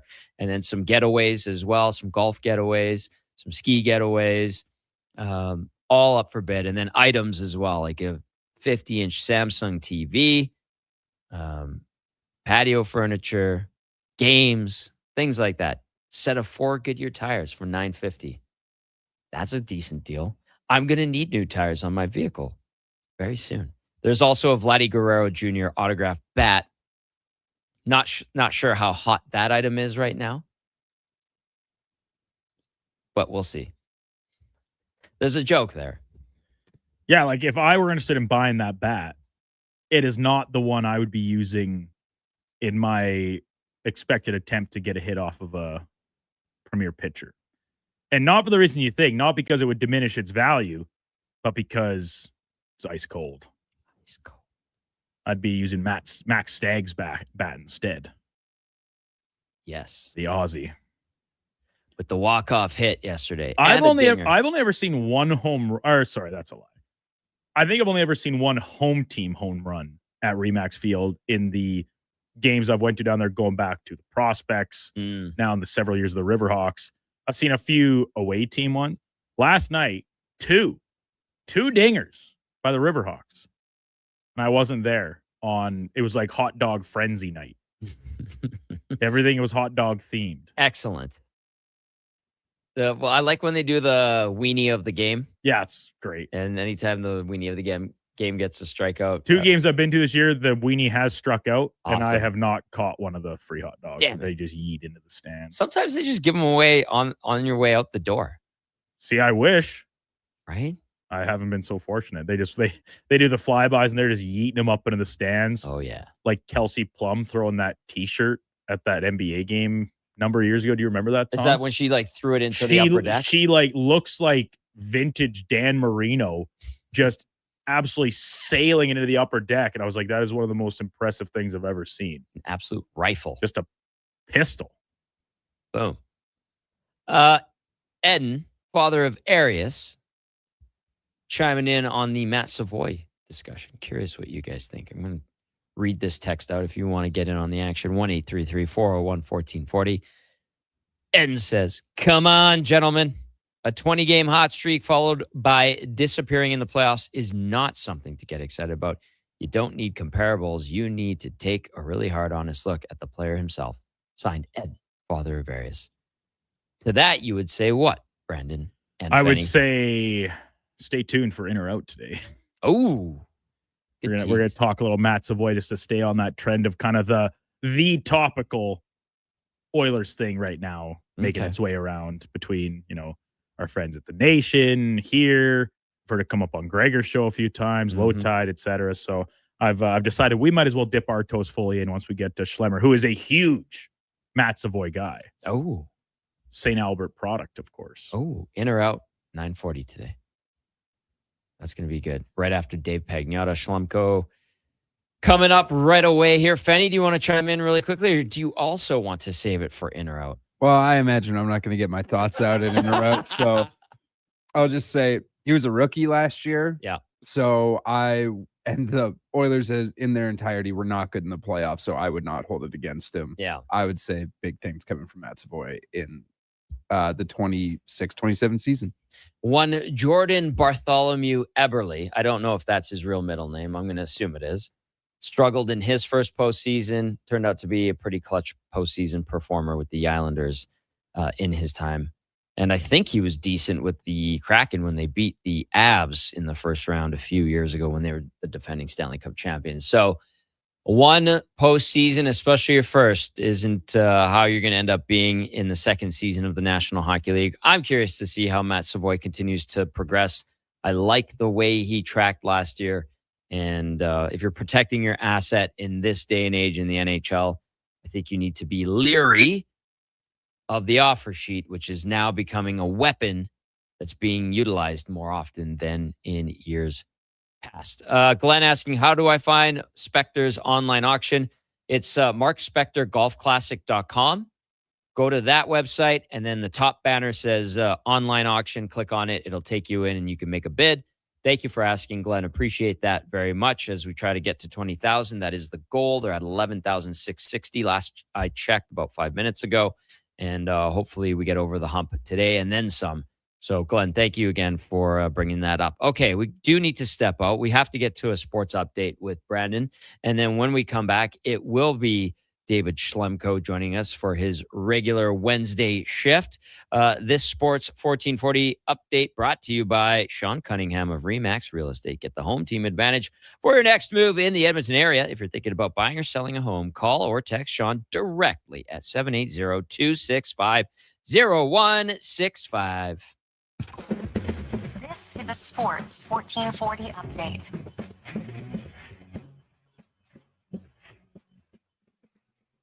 Jason Robertson and the Dallas Stars have avoided arbitration for the now 27-year-old signing a one-year deal carrying a cap of $12 flat million. Robertson coming off a season in which he scored over 40 goals for a third time in his career. In the majors last night, the Blue Jays drop another one handily to the Rays, 12-2 the final from Rogers Center.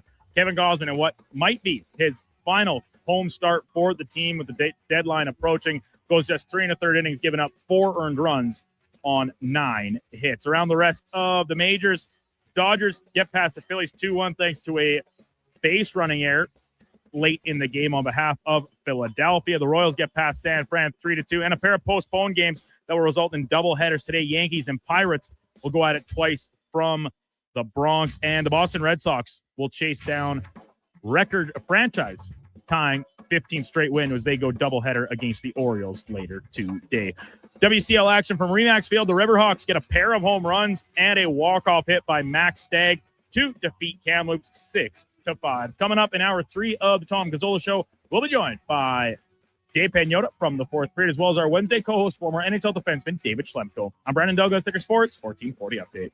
This is Sports 1440, A Stingray radio station. broadcasting on Treaty 6 territory. Download the free iHeartRadio app and listen to CKJR wherever you go. Expand your brand with Fusion Promo Marketing. Fusion is your trusted partner for all things branded merch and apparel. Thousands of products perfect for businesses, sports teams, and corporate events. Fusion with a Z. Promomarketing.ca. I finished a 5K in 94th place, right after a man wearing jeans. Then a volunteer gave me a medal. But I don't want participation trophies, unless they're from Bet365. With their daily prize matcher game, I win by matching gold coins, cherries, and more. Take that, Denim Man. Thanks, Bet365. If gambling is affecting your mental health or well-being, 211 Alberta is here to help. Call or text 211 or visit ab.211.ca. 18 plus only. T's and C's apply.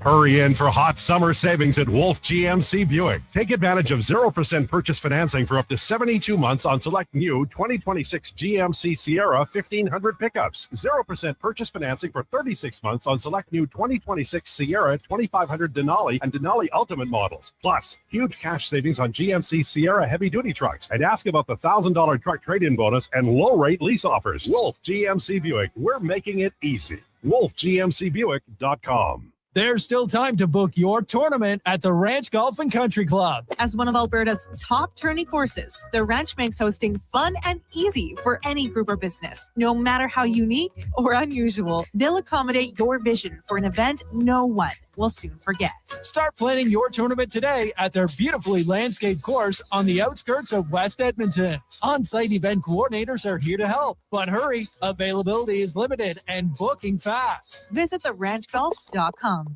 Say hello to Alberta's home for reeling and dealing. With Play Alberta, you can spin into the excitement of popular slots like Cash Eruption and Desert Fantasy. Experience Alberta exclusive games and get in on the action of live dealer tables with all new elevated stakes. However you prefer to play, the fun is ready when you are. Visit playalberta.ca/Gregor to learn more. That's playalberta.ca/Gregor. Must be 18 plus to play. If you gamble, use your game sense. The Lawnmower Hospital.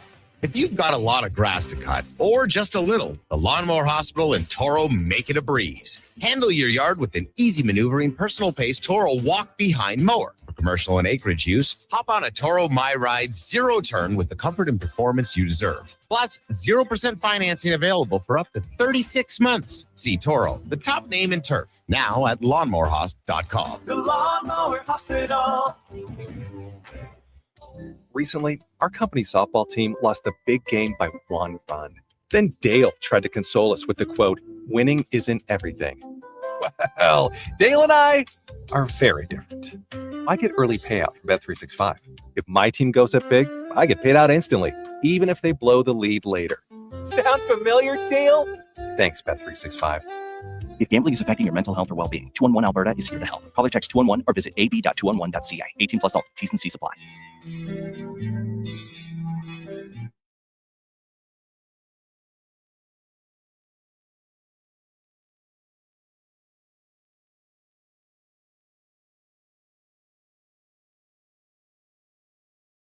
The Tom Gazzola Show. 60% talent, 40% Swedish hair cream. Edmonton's sports leader. This is Sports 1440. Presented by Bet365. Alberta, we are here to stay.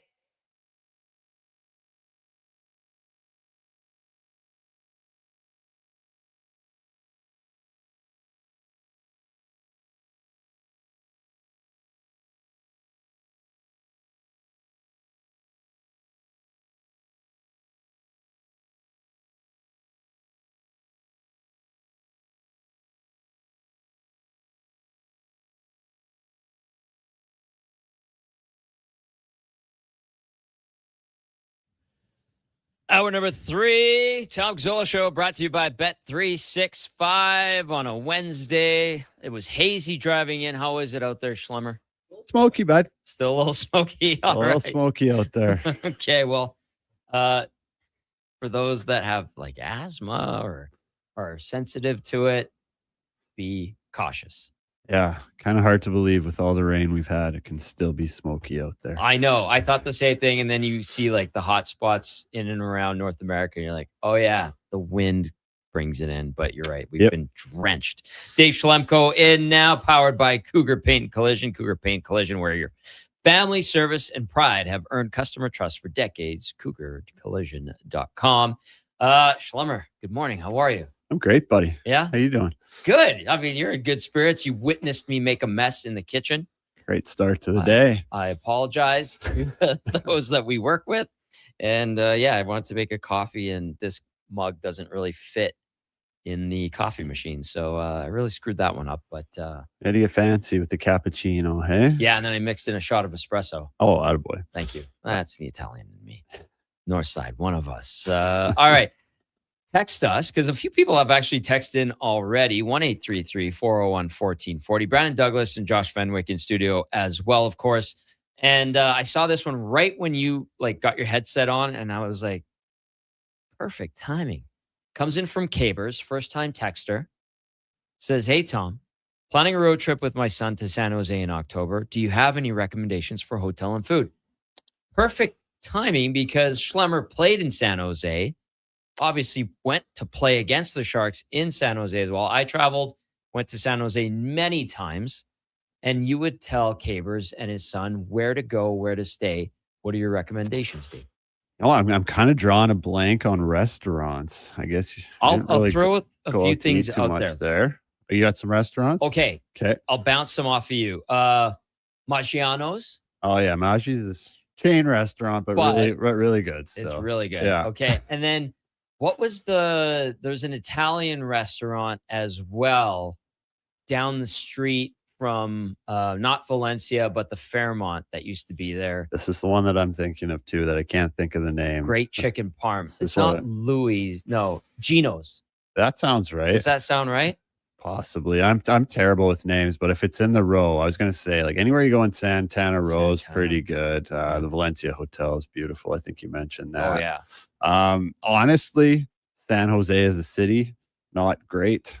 Great location with a lot going on within like hour to an hour and a half away. You know, you can get to the coast in Santa Cruz in about 45 minutes. You've got Monterey, you've got Pebble Beach, you've got a lot of attractions that are kind of in and around an hour away. Santana Row is very unique, isn't it? It's pretty cool.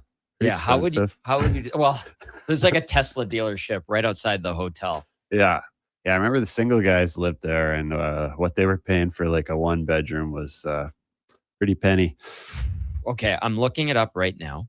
So Hotel Valencia, and you'd go around the corner, and there was Maggiano's. There was also, you know what's a good chain as well, but one that I really enjoy is Yard House. Yard House. Yeah. Oh, that's my dad's favorite. Got all the, what is it, like 200 different taps of beer in there. Yeah, that's a good spot. All the Canadians love that spot. It's very solid. Like there's nothing, it won't let you down basically. No, it's like the menu is like the size of the Cheesecake Factory. It's something for everybody. Which is a small novel. Yeah. I actually really like Cheesecake Factory. First experience at Cheesecake Factory, Jack Michael's like, don't even open that up. Here's what you're getting. It was the chicken parm with penne instead of regular spaghetti. And he's like, that's it. He's like, don't even bother with anything else. Jack's order. And he's very serious about his restaurant orders. Okay, so Urban Plates was another place that was by Maggiano's off of Santana Row. And then I'm trying to find, because remember the Fairmont shut down in San Jose for a bit? Not really, man. Honestly, I was only there for a year and kind of just stayed at my house. You're not helping me here, Schlemmer. I'm really not. Oh my God. Okay, I'm looking it up right now. There's some neat places in and around downtown San Jose. A good bar. What was the Owen Nolan bar that he owned? The Britannia Arms? No idea. Does that sound right? What was a go-to place for you? Not too many go-to places in town. I was more of like a go out on the road guy, you know, when you're married with kids. You don't hit up too many of the local bars. Good point. That is a good point. I'm looking it up. I'm trying to find it. I'm pretty sure it was called Gino's in San Jose. That does sound right. Yeah. I mean, I was there 10 years ago. It could be something totally different now. They have an old spaghetti factory. That's got to be one of the most overrated spots. That's a tough spot. And then if you like authentic Mexican, there's a million. Find places. it anywhere down there. Yeah, and it's fresh and it's so good, and yeah, it's a cut above. We have some good spots here, but there it's robust and you can get a lot of it. Anyway, I wanted to start with that one from Cabers. Thanks for that text. Okay. So here's something that we were talking about. I think it's going to come up in or out. We were talking with Michael Menzies from Oilers Nation about Matt Savoy. Yes, I was listening on my drive in. Yes, and his next contract and protecting him from the possibility of a potential offer sheet. How do you think that plays out? What do you think that looks like? Because he's a guy that's, again, I think you and I talked about last week, tracking really well here in his NHL career. 100%. I think it's a no-brainer. You have to lock him up right now. Yeah. Right? I mean, you look at the way he finished last year. He's only going to trend higher and cost more. I think you look at a guy like Jackson Blake. I think he got re-signed after his second year. What do you get? Like 7, maybe 8. I don't think Savvy will be that high, but I do think Blake would have been in line for a lot bigger payday had they not locked him up a year ago, right? So I think you look at Savvy and he puts up 60, 70 points this year. Well, you're going to be paying at least $1 million, maybe 2 AAV more. Could he do that? Do you see 60 to 70 in his bag this year? I see it if he's playing with 97. Good point. Now, here's another thing. When you talk about playing with 97, 29, some guys, especially with McDavid, don't seem to be able to figure him out. You're right. Why? I think he's just so fast. Honestly, I mean, Hyman's found a great chemistry with him just through going to the net. Yeah. Right, getting open, being that guy back door. Obviously, Savvy can't be that guy. He's not the big, strong, heavy stick guy, but I thought he did do a really good job last year of kind of finding holes in the ozone. You know, he's really good with his feet of, you know, running a couple steps high and just finding that quiet ice for McDavid to, once he draws 3-4 guys to him, make that little finesse pass for a good chance in the slot. So I do think he has the hockey IQ to handle it. Jackson Blake, I just looked it up, Puckpedia, 8 years, $40.94 million, AAV 5.117. That looks pretty good right now, doesn't it? I would say so, yeah. And Jackson Blake's, again, I like the comparison because he's not the biggest guy either. Smaller player, skilled, competes hard, just like Savvy. Pretty comparable. Very encouraged by Matt Savoy, so we'll see how they go about handling that. What do you think of teams weaponizing the offer sheets more than they used to in the past? I mean, as a former player, I love it. Right? Yeah. Guys are getting paid, setting the market a little higher. Gives us something to talk about in the summer. Okay. No, I mean, I like it.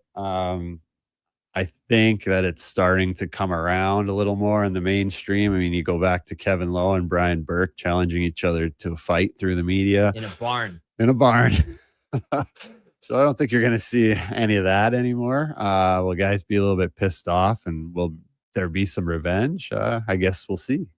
Hopefully. Hey, it gives you, like you said, the storylines and the wrinkles just added to the discussion and the juice, if you will. So yeah, I'm all for the drama. I quite enjoy that. Okay, here's one for you. I like how people are asking you for advice, and this is wide ranging, but this is good. I mean, you have great experience though. You really do. Let's have it. Okay, Delta Valley Jeff texts in, says, "Hey guys, I'm wondering if Dave has any advice for a young feller heading to his first WHL camp soon. His mom and I still just treat his hockey as a character builder and healthy lifestyle option. Neither of us could care about his quote unquote career, but the young lad is really nervous and could use some words of advice if possible, as I just don't know what to tell him. LOL, signed Delta Valley Jeff." Wow, Delta Valley Jeff. Love to hear it. Hey, love to hear that. Not pushing him too hard. Just want him to have fun and be a great kid. It's probably why he's going to a WHL camp. I'm not sure if he's drafted or just an invite. Guessing he's just an invite if he's super nervous. But I guess my advice would be go in there like you own the place, man. That's hard to do. Right? Like what do you have to lose? The WHL draft is just a bit of a guess anyways. Yeah. You're not that far off from the first rounder who's walking in like he does own the place. So, yeah, I remember my first dub camp. I think I was a little nervous and I left with some regrets of like, why didn't I just try and do what I can? You know, were you uptight? I think I was playing a little bit safe. Yeah. Okay. You get a little bit starstruck. You're a little bit intimidated by these guys who look like men now and they're in the half visors. So yeah, I guess that would be my biggest piece of advice was just, you know, keep that self-belief and go and play the way that you played to get you there. What's interesting is your reaction to the like hands-off approach from Delta Valley Jeff. Man, I just working at NAX for 4 years, the amount of parents that say and do the wrong things Mm-hmm. and believe they're doing it right. It's just refreshing to hear. There's an intensity that comes with that, isn't there? There is, and there's nothing wrong with an intensity and being into it, but you can't want it more than your kid. I guess is like a simple way to put it. Such a good point. Yeah, and you're right. The WHL draft, it's not a crapshoot, but once you get Pretty past damn close. Well, once you get past the second round, like how much of information do you actually have on some of these guys? And I know there are some scouts out there that are pretty proficient, but There is. I was going to say it's getting better. Mhm. It is because of the video and that the scouts have access to, and the fact that these kids are just developed so early now and they're so dialed into their training. Yeah. You can almost see like a year or two earlier now who's going to be a player than I think you used to be able to. But at the same time, guys grow, kids change, priorities change. So yeah, that's true. it's still a guess. Hey, how would you compare? Because you played club for KC. I played MLAC. A million guys our age played at those levels. And that was like the go-to. And then now, you talk about your experience at NAX and there's other options out there, academy, club, traveling team. Some guys end up at like a Shaddix or something like that. I know that's very, very exclusive. Prep school. Prep schools are a thing.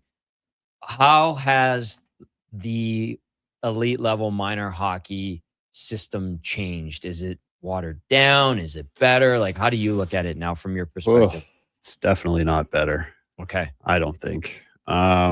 It's watered down a little bit. There's too many options, right? I think the CSSHL, I think, is the top league now, feeding into to major junior, but there's still so many weak teams. There's way too many teams. There's too many parents that are willing to pay $40,000 plus to say my kid plays prep.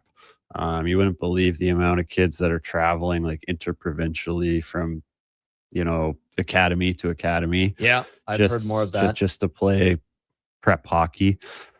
So I don't know. I don't love it. I don't love that it costs so much that it kind of excludes that blue collar parent, that blue collar player. And now that kid's playing club and he sees his 3 of his buddies that made his team good. Now they're going to play academy. And then, you got the HSL and the JPHL. That's a whole other cowboy rodeo with no rules. And I don't even know all the ins and outs of that, but independent leagues. I've heard the stories. Yeah. It's crazy. It's a crazy landscape out there, but at least you have some insight. And I like how people are tapping into you for some advice as well. So Brett from Stony, this segment has flown by the way, says, Schlemmer, you're out of your gourd saying the old spaghetti factory is overrated. I knew that was coming from somebody. Okay, we're going to end the segment on that note. We are going to talk to Dave Pagnotta coming up next year from the fourth period. He's our headliner of the day. More on the way. Text us 1-833-401-1440. It's the Gazzola Show, brought to you by Bet365. The Riverhawks' final regular season homestand is on deck this week. Catch the bobblehead giveaway, a 2K dance party, Margaritaville, and Wizards, Wands, and Magic Night. Don't miss the party. Tickets at GoHawks.ca. Cougar Paint and Collision is Edmonton's go-to for auto body repairs, but client requests sometimes go off the rails. Once you start doing the oddball things for people, it sometimes becomes second nature. One of the strangest things that we painted at the shop was a set of stairs for a mansion, and we had to paint 42 steel stringer stairs. Yeah, it was strange. Somebody doesn't think to go, wow, I need my stairs painted. Let's go to an auto body shop. Cougar Paint and Collision, our family helping your family. It's the hard jobs that take know-how, expertise, and the right experience. And that's why, time and time again, GS Construction gets the call when it comes to the hard jobs. Underground projects that are genuinely difficult, like deep installs, tough ground conditions, or tight urban sites. So remember, when it's a hard job, the list gets short, and GS Construction is on it. Want to tackle the hard jobs? We're looking for experienced pipe layers and topmen. Visit gsconstruction.ca today. Come for Canada's largest trade shows, the biggest names in entertainment, exhilarating sporting events, and more. And stay for the experience at the Edmonton Expo Centre. Looking for the perfect place to host your next big event? From trade shows to galas, meetings, and concerts, the Edmonton Expo Centre has the space, event expertise, and service to make your next event unforgettable. With over 522,000 square feet of flexible event space, in-house catering, and operational expertise, they bring your biggest vision to life. Learn more at edmontonexpocentre.com today. Legacy Heating and Cooling is serious about cooling. In fact, we offer multiple ways to cool your home. So you better call Legacy. Call Legacy. If you're looking for traditional air conditioning, we got you. Call Legacy. Call Legacy. Or ask us about a heat pump to help you heat and cool. Call Legacy. Call Legacy. Cool with AC or cool with a heat pump. Cool your home with Legacy Heating and Cooling. Step into a night of pure pop magic with Arrival, Canada's ultimate tribute to ABBA, live October 9th at Pure Casino Yellowhead's Pearl Showroom. Experience a high-energy celebration of ABBA's biggest hits, brought to life by a world-class six-piece band featuring dazzling costumes, tight harmonies, and unforgettable stage energy. Tickets from just $44.99. Get yours now at Ticketmaster. Don't miss Arrival, Canada's ultimate tribute to ABBA, October 9th at Pure Casino. Pure entertainment, pure action, and pure imagination.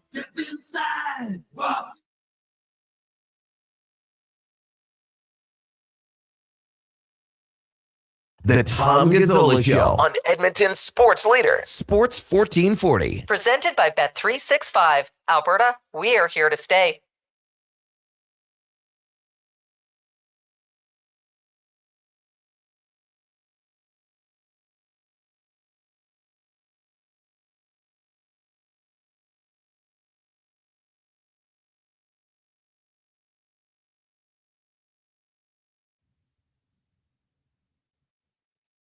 $9:22 as we continue on here. Tom Gazzola Show brought to you by Bet365. Happy Wednesday to you.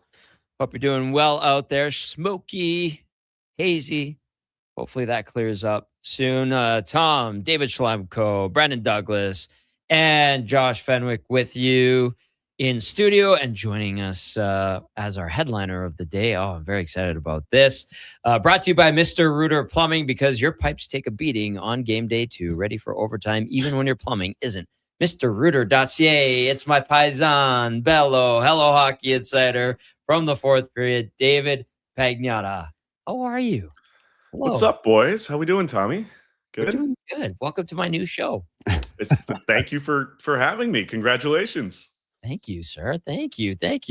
Okay, what's going on? I know you're a busy boy. Usually you're traveling all over the place. Are you at home? Are you doing anything? Are you lamenting the Blue Jays? What's Dave been up to in the last few weeks here? No, we do not speak about the Blue Jays. Okay. I'll start throwing stuff. Yeah, just taking a little bit of time off. Home now. Gonna get a little vacay next week for about 12, 13 days. Go to the home country, the motherland. Very so good. that should be fun down in Italy, and yeah, just keeping tabs on some of the stuff going on, obviously throughout the NHL. I'm still expecting some random little pockets of news throughout the summer, but I guess we'll see. No, absolutely. Okay, well, let's start with some news that broke. It was Jason Robertson, 1-year deal, $12 million with the Stars. I think it's pretty clear he wants to stay there, Paisan, but yep. Does this open up the 15+ million next year and beyond after there's more cap space and then more money available to the Stars? Like, where is this situation and what do you make of the way it played out? Yeah, I mean, look, it's no secret the Leo Carlson offer sheet in that situation affected this to a degree. I mean, prior to that, he was looking for 14 per season, and he was pretty dead fast on that in terms of a longer term deal. And the Stars were maxed at 12. And, he gets the 1 year at 12. He's eligible to sign a new deal starting January 1 and on, obviously. So, I'm sure there were some conversations of let's get this done now and let's try to see how the season goes and figure out the future, when we get to the midway point in the season. The Stars have been adamant, and Jim Nill was adamant all along that he wanted to keep him. Jason Robertson was adamant from the get-go that he wanted to stay in Dallas. But it's a negotiation. Sometimes things get a little heated, and they explored the trade market, Nil admitting that they had a deal in place with Seattle, but he wouldn't sign an extension, so that nullified it and included the 7th overall pick. At the end of the day, for the time being, both sides are pretty happy because they get the outcome they wanted, but it's just the one season, and anything can happen. If he pops off for another 50 goal or 100-point season anyway, like he had before a few years ago, obviously he's going to justify getting 15 plus on his next deal. But everybody's just slow playing it for now. Everything's copacetic, and we'll deal with this in like 6 months. Betting on himself. I love Yep. it. Does Sagan come off the books after this coming season then? I believe he does. Huge. So that definitely is going to affect things. And his health is going to affect his future there. I mean, he loves it in Dallas. I think he understands that if he's going to be playing beyond next season there in Dallas, it's going to be a smaller deal. But, between that money coming off the books overall and the cap going up to 113 or at least 113 or around it, another $9.5 million, there's effectively the money for Jason Robertson. But we'll see kind of how they navigate it, and obviously how the season goes as well for Jim Nill and company. Schlemmer, you got anything? Well, yeah, let's talk about some of the other big deals then. I guess what do you make of the Bedard deal? And I guess John Marino too, 8 years, 54 mil. Yeah, I mean, well, just starting there. I mean, Utah wanted to, obviously lock him in, and they do, but they acquired him not just as like a little trial run kind of situation or a stopgap. They obviously value him, and well, they proved it with that commitment and that contract, and the way that they've shored up their blue line, adding Uyghur mid-season and whatnot, even though they moved out Dursey in the Trocheck trade. They like what they have on that back end, and with Simashov coming up, through the ranks, and they've got a lot of good young kids in that system, which is why they were willing to move out Dursey and then even Baudouin in that trade, for Trocheck. They've got I don't want to say an embarrassment of riches, but they're close to it in terms of their prospect pool. So utilizing some of those assets and some of their younger NHL players, they can afford to do that. So you pull that off, you solidify yourself up the middle, and then you commit to Marino long term. So a good bit of business there by Bill Armstrong and company. And then going back to Bedard, I think the injury, unfortunately for him, affected the dollars a little bit, but I don't think it was going to really be overly dramatic. It might have, dropped the number down to 15 a little. He was looking I've mentioned this before, but the talk around the draft was if he's going full term, he wants 17 mil. So they dropped the years, the AAV drops down. I know people in Vancouver are going nuts because they're like, they're walking him right into free agency. He likes Chicago. So we'll see kind of, it's really going to come down for his future there and on how the team evolves. If they go the Detroit route, then that's not ideal. If they go the Buffalo route or Anaheim or San Jose or Montreal, then he's gonna obviously commit there because he likes it there. But good bit of business by them, and with respect to locking him up, and obviously we all know he's not going to be on the ice until end of November, beginning of December. So certainly affects their season. It affected the deal a tiny bit, but everybody's obviously happy with it, and we're seeing where these numbers are all falling now. Dave, I'm glad Schlemmer brought up the Bedard deal because now the focus kind of shifts to remaining RFAs. And listen, I know we talk about Cutter Gauthier's situation, and he doesn't want, the report from Keith Yandel, we talked about it with Schlemmer last week, that he doesn't want a cent less than what Karlsson got. But now people are saying, well, what about Adam Fantilli? And when you hear Adam Fantilli, if you're not tracking the Jackets, like a lot of people don't, because they're just kind of one of those forgotten teams in the league. I'm sorry, I'm saying it. Yeah, no, you're right. Yeah, exactly. Fantilli had 59 points in 82 games last year. Is it a stretch to say Bedard would be a target for the contract Fantilli would want, or is he still like a step or two below that? He's still probably two below that. Okay. He's probably, my guess, probably in the 10 million range. In and around that vicinity, depending on term. I mean, full term, no, that number's going way up. Midterm, do they still not have a proper understanding, both sides, on what Fantilli truly is capable of? Is he in terms of offensive production, is he going to be a Larkin, or is he going to be closer to the Bedards and to the, what Carlson they think he'll be, and those types of numbers. So are we talking about a 70-point guy, or are we talking about 85+ point guy in terms of legit number one, centers in the league, or up and coming anyway? You mentioned just under 60 points, so there's production there. But where's he going to fall? And I think, I mean, they've discussed every scenario. You can go short term and still have him controllable as an RFA, or you can go midterm, kind of like Bedard, or you go the full 8-year pop, which expires on September 15th. So I think obviously the term is going to affect the dollars, but you're probably looking at the bar, or excuse me, the base being around 10. And I just haven't gotten the sense yet on where they are term wise. But I think they've got a good understanding on where the dollar range is going to be, for him. And yes, there are a lot of people, and especially guys that are on that are entering the final year of their ELCs, like the Celebrinis and the Will Smiths, for example. More so Will Smith. I think everybody knows where Macklin's going to be. Yeah. But for Will Smith, it's, well, okay, now I'm curious. Bedard got his deal at 15. What's Fantilli going to get? Yeah, they're centers, but what's Gauthier going to get? I think the Gauthier deal is interesting. I think they're going to keep tabs on that to see where he falls. And that might affect his deal moving forward. But obviously no concern from San Jose's side. They're going to get these guys locked in. It's just, where do the numbers now fall now that we're in a new category of AAV? Right. Definitely seems like we're in a new era. Yeah. I wanted to ask you about the Ottawa Senators. Steve Steo saying he's happy with the current group and the work they've done, but he would like to add a pure sniper. Are there, with just over $5 million in cap space, are there any candidates that are coming to Ottawa for $5 million? And was that as soon as Schlemmer brought up Ottawa? Little smirk I have. Yeah, I figured. They love me out there.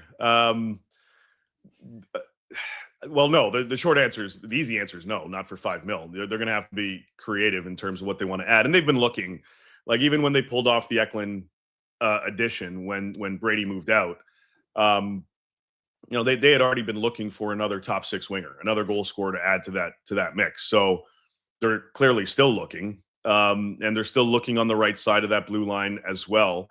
Even with Spence locked in, they still want an upgrade there. So, Stayhouse is still looking around, still trying to see obviously what's available.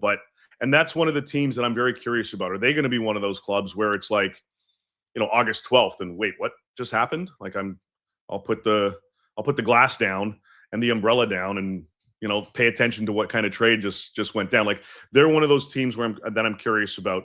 As to when they're willing to, or not willing, but able to pull the trigger on something, because they are looking, and have been looking for a while. You mentioned their cap space. They're going to have to be a little bit creative in what they pull off, if they can pull something off. But they've been looking for a while, and I imagine somebody off the roster, depending on what type of player they're trying to get, is going to be coming off. This is going to be a hockey type move for the most part, if they can achieve it. Dave Pagnotta with us. He is our headliner of the day, brought to you by Mr. Reuter Plumbing. Okay, something that has developed recently, and we got the news, and it's interesting. It's from a broadcast perspective. We've seen some shifts and changes, some bankruptcies with networks, and the NHL centralizing production for 4 teams this season: Mini, Columbus, Carolina, and St. Louis. I think all 4 of them were under the FanDuel network, which used to be Bally's, which used to be Fox Sports Net, if I'm not mistaken. There's some lineage there, yeah. What does this mean? Why is the NHL taking over? How does this change things in the landscape of the National Hockey League production-wise for regional broadcasts? Well, I mean, they're effectively going to. They know what they're doing on the production side of things. Obviously, they oversee NHL Network to a degree. MLB Productions pull, that's where they're headquartered. But they're housed there. But NHL Production pulls off obviously a number of that type of programming and other programming around the league. So they've got a good handle, obviously, on what their product is. So Steve Mayer and company want to make sure that there's still going to be a regional broadcast that resonates with the fan base, that it's not just going to be a generic, program with play-by-play, that you're going to have a proper, intermission broadcast. You're going to have a proper pre and post, all of those different elements and the right people that are going to be part of it. So they'll oversee that. Whether that gets outsourced to another localized, television network so that everything is staying linear, we have to wait and see. I think they want to wait and see too, but at the very least, they want to make sure that the fan base is getting a proper product that's presented to them. And look, the landscape has shifted quite a bit, as you mentioned, but doesn't mean that there still can't be top quality broadcasts available for these markets. And you'd think that, especially for a team that just won the Stanley Cup, that with all the hype around it, you don't want to start to lose the potential of a consistent increase in your audience just because of, some faulty things that have happened on the broadcast linear side in those particular markets, in the regional side. So they want to maintain proper coverage, and I get it. So, rather than wait and hope, they're going to just take it by the reins themselves, and then we'll just see how that kind of evolves. Well, I've got a question as a former player. So with the NHL taking over this production, I guess you could call it, does that affect HHR, hockey-related revenue, No. TV deals? Is escrow going up? You love escrow, I bet. I hate escrow. Yeah, no. That's taboo now. With the way the cap's going, I don't think we're going to be seeing the E word anytime soon. Oh, perfect. So that's good news for everybody involved on that side. But that's a really good question, actually. I don't know if that factors into HRR. I think this might be a separate entity. Is my initial feeling. That's the sense that I've gotten from it, and I'm trying to analyze on the spot because I didn't really think about that element. That's great that Schlemmer asked that, because now all of a sudden, if the broadcast is intertwined with the team, who's making the money, where's it going, and do the players get a cut because of the 50-50, right?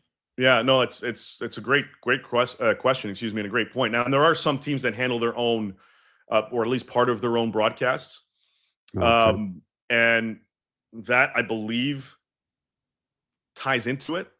And of course, just on the whole, I mean, regional broadcasts factor into HRR as well. So I think they want to keep it as a separate entity, but because of all the localized television markets and the revenue generated from that affecting HRR, I've got to imagine in some fashion this is going to affect it as well. Now, I don't think they're going to be taking a hit per se, where it's going to affect the overall bottom line and start factoring in escrow and this and that and make sure everything's 50-50.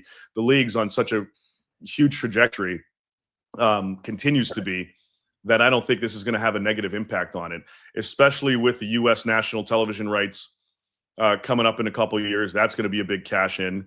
Yeah. We're still waiting as well on the Canadian side on like Amazon's deal expired, and they've been in negotiations to make this work. Now, I did get the sense this week that I think, however the Canadian landscape is going to play out beyond obviously Sportsnet, I did get the sense that things firmed up this week. Now, I know as of last week, the deals weren't done, but I started hearing yesterday that it's done or in the process of actually being finalized and cross the I or cross the T's, dot the I's kind of thing. Don't forget lowercase j's, by the way. Yes, of course, all of it, and depending on how you do your Z's, is it cursive or not? But I think we'll get some news on that in short order with respect to, is Amazon back in? I'd be shocked if they're not, but where do they fall in the week? Because it's like they had Monday broadcasts. Yeah. They wanted to shift off it. How's the French broadcast side gonna play out? Is TVA still on board? There was some talk that Sportsnet might, or Rogers itself may handle a lot of it. There was a lot of, especially during the Cup final, a lot of speculation going back and forth because they were still negotiating. But we'll see pretty soon how that's going to play out too. I'm curious to hear if there's anything on the TSN/Crave front. Me too. There was part of that discussion going back into the final. This goes back to the Board of Governors in mid-season and the GM meetings, where that was still part of the discussion point. So there's still a strong possibility that we end up with 4 national nights across Canada that involve, 2 on the Sportsnet side, 1 on the Amazon side, and potentially 1 on the Crave side. But we'll see. I don't have any update on this month because everybody was basically just telling me they're going to zip it because they were still in negotiations, and stuff gets reported, it affects those talks. Yep. I'm going to bounce this last one off of Schlemmer and then over to you, Dave. If, Schlemmer, you were to pick 2 ideal expansion cities for the NHL, what would they be? And then Pegs, just react to that, please. Ooh. I'm sorry for all our Canadian listeners, but it's not going to be Quebec City. I'm not surprising. I think Houston would be a good one. Played there in the minors a bunch when I was young. Huge city, a huge market. I think that one's kind of a no-brainer. And then I'd like to see a franchise in Scottsdale. Put it in the right spot, do it right. I think it would be great in Arizona. Thanks.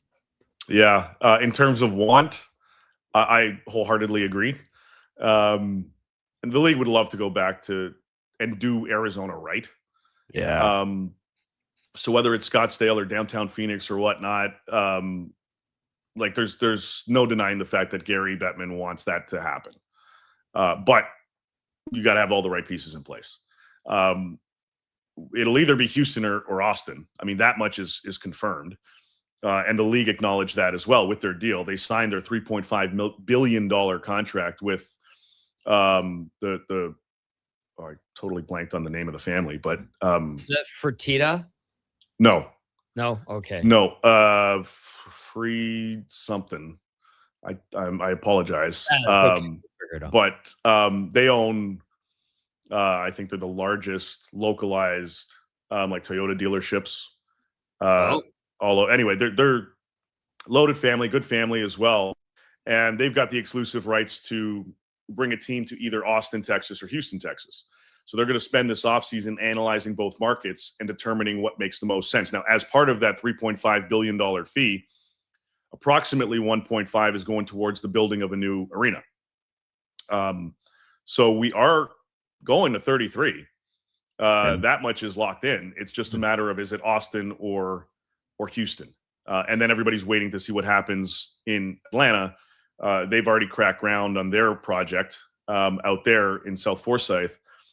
But they're going to wait until, things are, I imagine, done or close to it, done in terms of foundational building before they officially commit on the expansion side. But we're growing, and that's going to affect the dollars across the board. That's interesting. I wonder which city will get it. Austin's like the fastest growing city in America, isn't it? Great. Yeah. And they don't have a, I think there's an MLS team there. Correct me if I'm wrong, guys, but I'm not sure. I think you're right. I think so. But in terms of the big 4, there's nothing. So, and they're going to take the model from Vegas, I would imagine, as part of their evaluation to say, the Knights were the first ones in Vegas in terms of big 4. Look how well it's worked out there. And then you've got obviously the relocations that come in, but the full expansion city, can you replicate that in a market like Austin? Or does it make more sense to go to Houston, which is, I think, the 4th largest market in the U.S., and capitalize on that audience? Or again, does it make more sense to go to Austin? So that's what's all being evaluated over the rest of this year, at least this summer, before coming to a determination between their group and the NHL to say, here's what makes sense. And all right, let's start planning some routes.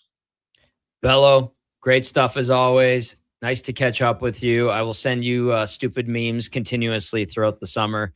Enjoy the motherland, okay? I will reciprocate as best I can. And thank you. Do it. All right. There's David Pagnotta from the fourth period, our headliner of the day, brought to you by Mr. Rooter Plumbing. Keeping you out of the penalty box. That's mrrooter.ca. Good stuff from Dave. We'll step out when we come back, in or out with Brando, and some reaction to what Pagnotta had to say here on the Gazzola Show, brought to you by Bet365. Recently, our company softball team lost the big game by 1 run. Then Dale tried to console us with the quote, "Winning isn't everything." Well, Dale and I are very different. I get early payout from Bet365. If my team goes up big, I get paid out instantly. even if they blow the lead later. Sound familiar, Dale? Thanks, Bet365. If gambling is affecting your mental health or well-being, 211 Alberta is here to help. Call or text 211 or visit ab.211.ca. 18 plus only. T's and C's apply. It's dollar drink summer at McDonald's. Sip on a refreshing small fountain drink or a small iced coffee for just $1 each plus tax, all summer long. Only at McDonald's. Excludes flavored and cloud iced coffees. At participating Canadian restaurants. Taxes extra. Prices exclude delivery. The Brick's 55th birthday bash continues with big savings store-wide. Save on furniture, mattresses, appliances, and electronics. Plus, take 55 months to pay with 0% interest on furniture and mattresses, or 36 months on appliances and electronics on approved credit. Find up to 30% off bedroom packages, up to 40% off select mattresses, and don't forget, you could be one of 275 winners with over $155,000 in prizes to be won. Hurry in. The birthday bash ends July 29th at The Brick. Saving you more. Hi, Edmonton. With summer adventures calling, there's no better way to answer than from behind the wheel of your Subaru WRX. The WRX delivers turbocharged performance, confidence-inspiring Subaru all-wheel drive, and the kind of driving excitement that makes you look for excuses to hit the road. Summer won't last forever, but the memories will. So make sure you give yourself something to remember. Visit your local Subaru dealer today and test drive the WRX yourself. Welcome to Uncommon. Don't miss a moment of Blue Jays baseball this season. Join play-by-play announcer Ben Showman for the games live on Sports 1440. The Toronto Blue Jays are on Edmonton's home for all things sports. Sports 1440. For over 60 years, the folks at Diablo Boots have been selling the best Canadian-made boots. Handcrafted in Winnipeg, Canada West makes the best quality cowboy, biker, and work boots for Diablo Boots with replaceable soles and heels. Why buy cheaper quality like Area, Justin, and Red Wing made in China when Canadian-made is better? Support Canada's workers and Diablo Boots for the best boots. So save on boots by Save On Foods. That's Diablo Boots, 3340 Gateway Boulevard on the east side of Save On Foods. Canada West and Diablo Boots, the two best names in the boots business. I finished a 5K in 94th place, right after a man wearing jeans. Then a volunteer gave me a medal. But I don't want participation trophies, unless they're from Bet365. With their daily prize matcher game, I win by matching gold coins, cherries, and more. Take that, Denim Man. Thanks, Bet365. If gambling is affecting your mental health or well-being, 211 Alberta is here to help. Call or text 211 or visit ab.211.ca. 18 plus only. T's and C's apply.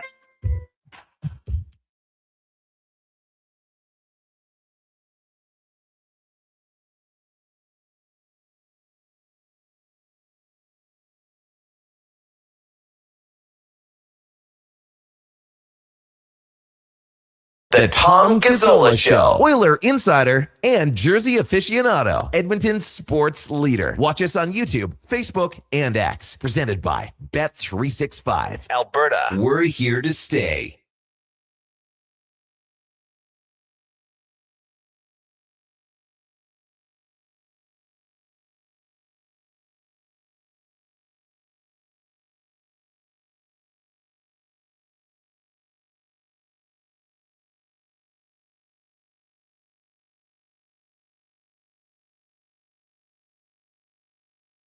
All right, let's get to it. Tom Gazzola, Dave Schlemko, Brandon Douglas, Josh Fenwick with you. Text us 1-833-401-1440. We got to get to in or out with Brandon Douglas. In or out, of course, brought to you by Pro Solutions.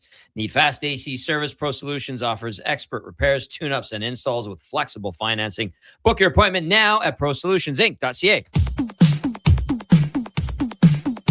Okay, you know what? Moving too fast. Bottom line, are you in or are you out? In or out of what? No time for questions, just action. In or out? Well, then I'm out. I'm sorry, Jet. Actually, you're already in. Are you in or are you out? On Sports 1440. I thought you would go, I'm in, Bob. We would have had a really cool moment, but you kind of ruined the whole thing. We're dog days in it. Oh, yeah. Pretty slow out there. Oilers off season rolling along, not much happened on that front, but the latest topic garnering some attention across our station and other outlets and programs here in the city is Matt Savoy's next contract, just coming off his first full season in the NHL, looking very effective down the stretch, a little bit less so come playoff time, but he was not alone in that category when it came to Oilers players. I think the team would be wise to follow suit around the NHL with the trend of making a concerted effort to lock him up on a longer-term deal before a good sophomore season further drives his next price tag up. Go ahead, Tommy. Like the rationales sound. I think you want to find the right price. I think that some fans might not like a commitment to Matt Savoy and whatever price point he gets. Say he gets $5 or $6 million bucks.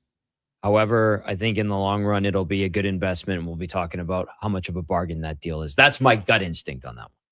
Agreed. Is there a little bit of risk? Sure. I think there is anytime you lock up a young player, especially a year early. But like you said, like hindsight's always 20/20. I think looking a year down the road here, he has a good year. He's going to be playing in that top 6 unless he plays his way out of it. So if you can get him $5 to $6 million range on a 4, 5, 6 year deal, I think that's going to look like a great deal in a year. Can I throw something into this? What if Babcock doesn't like him? And that scares me. That could be a thing. Yeah. I don't see it happening. Okay. And this is the reason he plays the game the right way. Did he struggle to put points on the board early in the season last year? Yes. But the reason he stayed in the lineup and kept getting opportunities is because of his compete level, because of how hard he is on 50-50 pucks. He's always on the right side of the puck.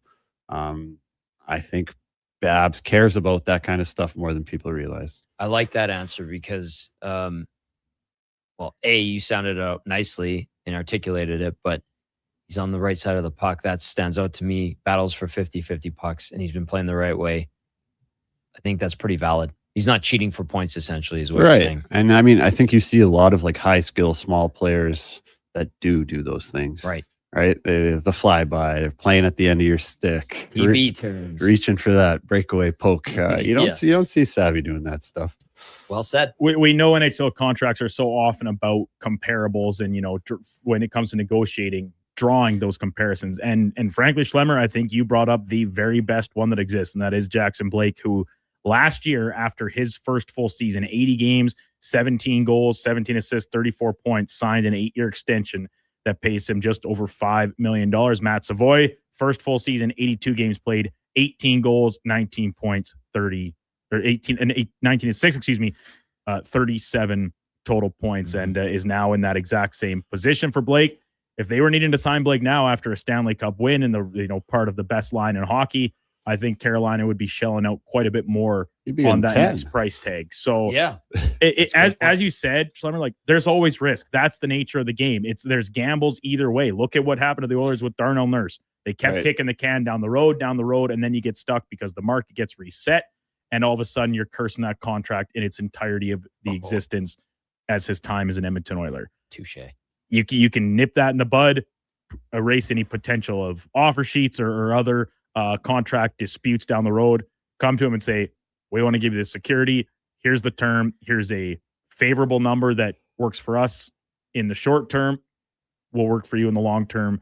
And I think both sides can be very happy with it. So, definitely, like local kid who wants to be here, right? Too, like right? It just everything Gets comes to play across. with Connor McDavid, and everything you guys talked about, the way he plays and stuff, that all just lends itself to why would you not want to have that player around moving forward, where he is just scratching the surface, I think, of what he can be at the NHL level. So I can see some pushback on it, a little more wait and see, but I think it's probably just going to bite you in the butt if that's the route the Oilers were decide to take.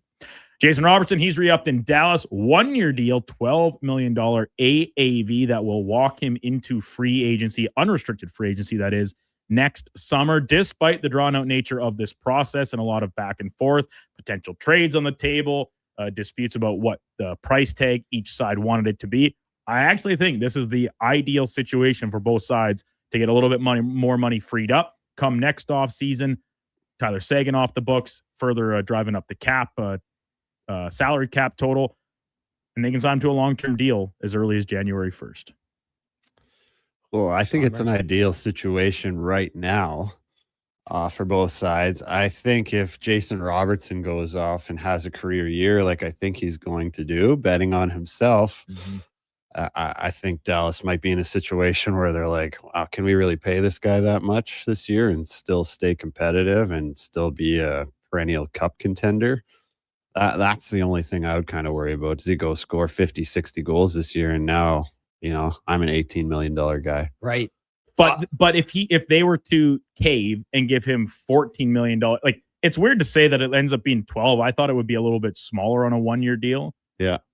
Because it's only $2 million. But with this deal, the Stars are already over the cap. Like they are so against it that they could not afford to budge on this kind of 12-ish, 12.5 range without having to make another substantial sacrifice to the current roster. They've already lost Maverick Bork to get to this point, essentially, right? Because of his raise coming off RFA. So it's the hypothetical that I spelled out about the Ducks and what to do with Cutter Gauthier. Like, a 1-year deal would be the best possible solution. I don't know if Gauthier is going to go that route. Robertson chooses to, because Tom and I talked about it earlier. He wants to be there. They want him there. It's just a matter of disagreeing on the number on a long-term extension. This essentially just punts it that he's probably going to drive his price up further. They'll be able to pay him that much more in another 6 months' time. Well, in that case, then I'll go out, because they're in this jam. Now it's their own doing. You got to keep in mind, it's the Stars' own doing that they found themselves in this cap crunch.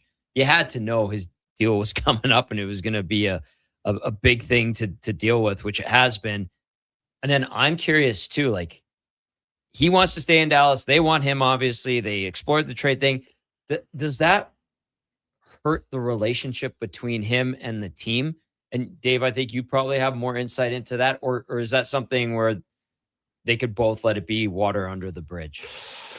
Yeah, I don't know. I think they can let it be water under the bridge. I guess, like, when I'm thinking about Robertson, I'm thinking, like, what is stopping him from being that, like, pure upper echelon player, right? Like, why don't they want to pay him top dollar? Is it just because they can't? Like, do you hear anyone talk about this kid being a future captain of the team? He was omitted from Team USA. I don't know. I guess just a couple little question marks on him. Red flags, question marks, kind of thing. Yeah. He's 27 already. Like, he should essentially be the next guy to take the mantle from Jamie Benn. Is this the guy that you're building your team around then? Like, this is the guy who's going to take you to the championship. I'm just not sure if he's that guy. Fair point.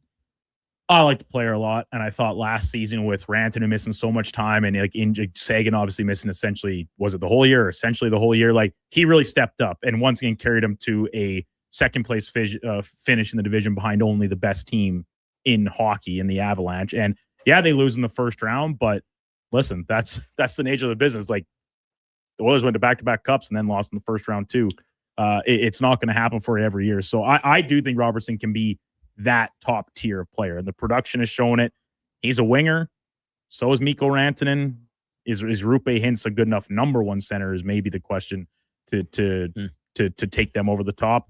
And his health obviously always a concern too. So the Stars are in a good spot, and I think this sets them up for more flexibility moving forward. We're just a day away from the potential first arbitration hearing since 2024. Every case filed last year got settled before actually sitting down in the mediation room, with Jet Greaves as set to go opposite the Columbus Blue Jackets. Currently $4.7 million apart. If it gets to the hearing and the arbitrator actually has to make a decision on this, I think it's going to be closer to CBJ's $2.8 million offer than it is Greaves' $7.5. Pushed to the middle of the table. Well, I sure as hell hope so. I'm always advocating for the players on here, being a former player, but whoever's agent this guy is, like, I should have had him. Like, what did he play, like half a season, and you're asking for 7.5 sheets? That's wild. I'd be shocked if he gets over 4. Yeah. The body of work isn't there. 36, 28, and 11 spread out over 1, 2, 3, 4 NHL seasons.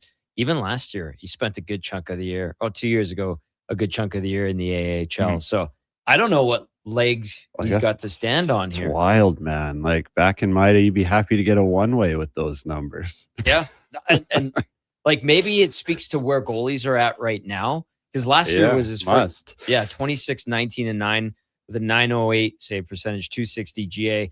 Like, those are good numbers. Sure. But it took him forever to get to that point to become an everyday NHLer. Did it, though? He's 24 years old. Okay, so if you're looking at a goalie, maybe that's a bit of a stretch. It takes goalies more time. But again, like Dave outlined, the body of work is not robust. Like he must be this like top prospect that someone sees something in him that they really love. He must have a really high ceiling. I don't know. I don't get this one. I don't get how you ask for 7.5. So I'm in on it's closer to the 2.8 CBJ's offering him 7.5. I mean, that just looks like a future buyout. Yeah. It's very high. I don't know. Like, I think this Jake Greaves to me comes across as like at the next Olympics, he might be Team Canada starting goalie. Well, what does that say about our goals? Well, it's not. I can't remember. I wish I could remember who actually posted. It was a great tweet yesterday after the announcement of the government's largest ever investment into sport across the country, and the quote tweet on it was like, they really watched Jordan Binnington and Jonathan David suit up for Team Canada this year and say that ain't it, and needing to revest into some more sporting endeavors across the country. Yeah. But I liked it. Maybe it's an indictment on them, but he's been really good. And it's almost, you talked about a Fantilli. I think it's a little bit of a Columbus factor. He's been really good for this team. He came in at the end of the season prior, played 11 games, went like 9-1-1. It's a small sample size, nothing to play for. I get all that, but he's delivered on his end of the bargain. No pressure, it's $7+ million, way too high, 100%. Yeah. But you look at what some other goalies have gotten with not that much more of a sample size of the NHL level, where we're talking into the 6s range. If they believe he's a starting goalie, then that's kind of the going rate for a younger starter. I mean, I guess I just have a little bit of PTSD about Jack Campbell and Tristan Jarry also being really good before they come here, and you see what happens. I mean, this is a totally different situation. This is like a young prospect that they totally believe in. I get that. I was just kind of kidding, but I do think that number is a little bit obnoxious. It's pretty steep. It is. Yeah. There's no doubt about that. Agree. Over to the baseball diamond, Blue Jays. They look terrible. Many fans ready to tune out for the rest of the season, and I myself am approaching that mark because they're just depressing to watch on a night-to-night basis. This topic came up amongst my own friend group a while back. Figured I'd broach it here with Schlemmer, who's been a long-time Jays fan. Tommy already jumped ship down to the desert to be a D-backs guy. Let's go D-backs. If the MLB were to expand or relocate a team to Western Canada, and I think Vancouver seems like the most logical spot. Who knows, further down the road, could Edmonton ever fathom getting a team in 2090? Who knows? If a fan that were to change their allegiance just because of new geographical proximity to root for the new Vancouver Canadians or whomever, I think that's a faux pas move. If you're a fan of the Blue Jays, just because they're in Toronto, you can go to games out in Vancouver or whatever, just like people flock to Seattle and wherever else. But I think it's a faux pas move to switch off and attach yourself to a new team. Interesting. I'm going to be out on that one. I mean, that's like the Oilers coming, and then you saying you still can't be an Oilers fan. That's why there's all the Leafs and the Exactly. And those people, those families that essentially indoctrinated their children. Yeah. Where they're like, I grew up a Leafs fan because that's what was on Hockey Night in Canada every night. You're going to be a Leafs fan too. Yeah. And I think that only works some of the time. Most kids having the proximity of the Oilers, they become Oilers fans instead. Mm-hmm. But I know plenty that are not in that boat. I mean, I got to enjoy that playing for the Habs. So I got to enjoy that a bit on the road, but I do still think I don't like it. I mean, there's plenty of Jays fans that are Seattle Mariners fans, right? Mm-hmm. Or baseball fans in Western Canada. Absolutely. Like I think there'll be plenty that would jump ship. Twins fans throughout Saskatchewan and Manitoba. Oh, yeah, good point. And even in Ontario, I think there's a lot of Tigers fans too, because it's just obviously right across the bridge from Windsor to go to a game. So it's all about like availability to go to a game. But is it that much more convenient to go to Vancouver to watch a game than it is Toronto? Well, that's what I was going to say. Like, being in Edmonton, if Edmonton got a team, I think that's totally fine to jump ship. But okay, but what if it was Vancouver? Then, yeah, I see your point. It really dampens it if it's Vancouver, doesn't it? Okay. Let's split the difference then. What if Calgary got a team? Oh, that's real tough. What because now it's closer. It's easy to go. It's only a couple-hour car drive away, but is this huge rivalry? And we're playing so many fun hypotheticals. If they were called the Alberta whatevers. But they played out of Calgary. People would love him or hate him here. Yeah, it would be there would be no in between, I don't think. Listen, I'm out on it being a faux pas to jump ship from the Jays, and you can choose to like whoever you want. Where I get a chuckle is if you're not a Jays fan in Canada, and you have some people who are Jays fans that don't live in Toronto, and you say, I don't really care about the Blue Jays. Some of them get very offended. Oh yeah, and you're just like, whoa, what did I do? I don't care if they lose today, and they get their backs up, and that part of me always gets me kind of thrown off. Where I'm like, you love them that much, huh? Toronto's team, you love that much, and there's nothing wrong with that. I mean, my allegiance to the D-backs, it is a bit of a joke. It's tongue in cheek, but I do like them. Like I was a big D-backs fan. Yeah. I mean, I lived there for almost 5 years. Yeah, so you get into it. And I don't know if this ever happened because it was interleague play, and even when you were there, Schlemmer, it wasn't as frequent. If the Jays came to Arizona and you had an off day and you went to a game, are you wearing your Jays jersey or your D-backs jersey? Probably my Jays jersey. Exactly. Yeah. I can see that.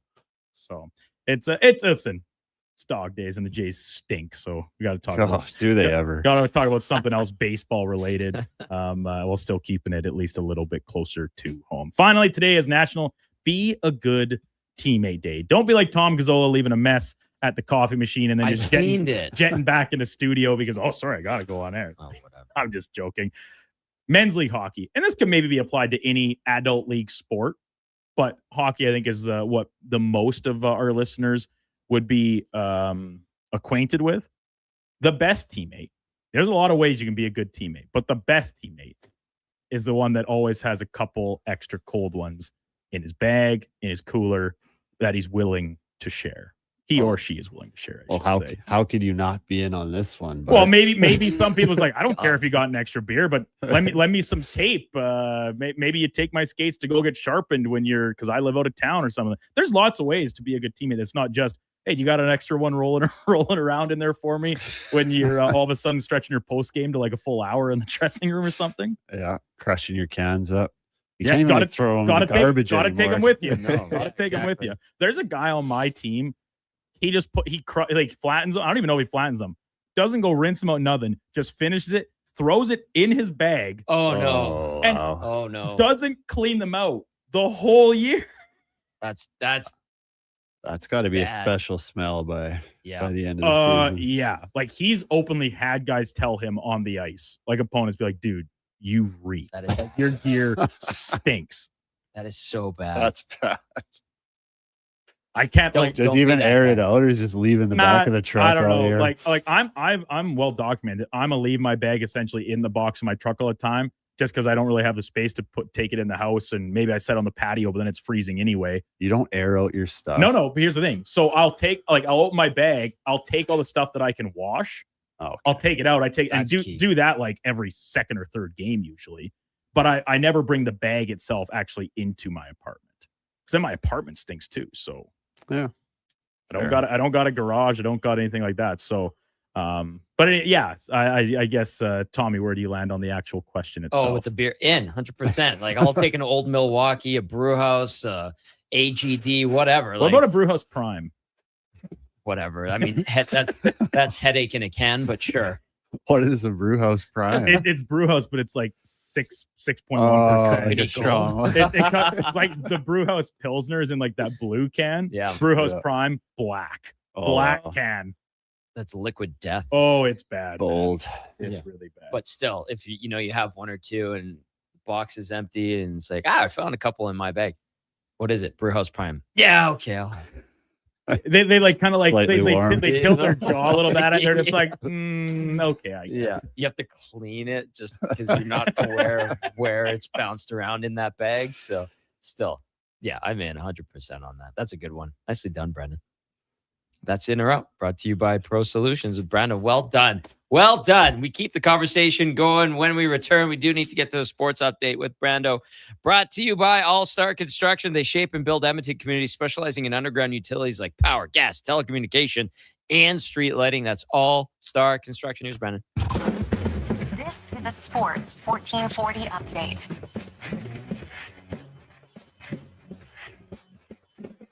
Full set of games in the major leagues again today, as it is getaway day, plenty matinee affairs. The Blue Jays will continue their set at home against the Rays with a 5:07 first pitch. Braden Fisher expected to open things up on a bullpen day for Toronto. Catch that game right here on Sports 1440, joined in progress at the conclusion of the Jason Gregor Show. The Red Sox will look to tie a franchise record with a 15th win in a row in the first half of a doubleheader against Baltimore. That gets underway just after 11:30. Ditto for the Yankees and Pirates, who get started just after 11 from the Bronx. Elsewhere, Royals hosting the Giants, Mariners take on the Reds, and the Dodgers are in Philadelphia. From Remax Field tonight, the Riverhawks complete their set against Kamloops. First pitch coming just after 7:05. Coming up in hour 4 of the Tom Gazzola Show, we'll be joined by Greg Sheeg covering the Columbus Blue Jackets for the Hockey Writers. I'm Brandon Douglas at your Sports 1440 update. Sports 1440, the Stingray radio station. CKJR broadcasts from West Edmonton Mall and Wetaskiwin. Download the free Stingray music app and listen wherever you go. Home ice advantage is real at the rink and on your windows. Novo Blinds is Edmonton's own custom manufacturer, trusted by customers around the city. Factory direct pricing with the fastest turnaround around. Book a free in-home consultation at novoblinds.ca. Mr. Rooter has deja vu. Mr. Rooter has deja vu. The bathroom is right over there, Mr. Rooter. Thank you, good sir. Wait, I swear I've plunged this toilet before. It was clogged with a snow globe. Am I living in a time loop? Oh, good. It's just a voodoo doll that looks exactly like me. Whew, what a relief. For a plumbing experience you'll want to relive, call Mr. Rooter. Does your bank do local? We do. When you bank with Vision Credit Union, you're banking with a rural Albertan cooperative that cares about the community where you live. There's no question. We actively support our rural communities at the local level through charitable donations, volunteerism, local team and event sponsorships, and by returning millions in profit shares to our members every year. Does your bank do that? We do local. Bank with Vision Credit Union. VisionCU.ca. Alberta, this one's for you. Around here, trust takes a few winters. It's why players have known Jackpot City since 1998. Home to hundreds of exciting casino games, live dealer action, and new adventures waiting to be discovered. Jackpot City, nothing beats the original. Please play responsibly, 18 years or older, Alberta only. If gambling is affecting your mental health or well-being, 211 Alberta is here to help. Call or text 211 or visit ab.211.ca.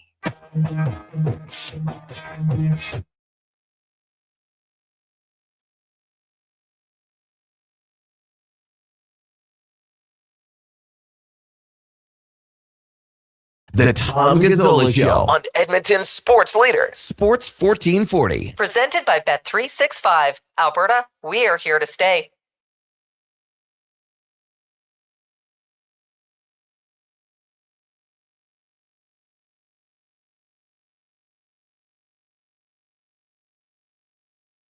Final hour of the Tom Gazzola Show, brought to you by Bet365. Canada just hit the biggest home run of the summer. Bet365 available in Alberta and here to stay. Download the app. Must be 18 plus to play. Please play responsibly. Lots of texts have come in. Brandon's in or out. Got a lot of conversation stirred up. Join the conversation as well if you'd like to. 1-833-401-1440. You got Schlemmer in here, powered by Cougar Paint and Collision.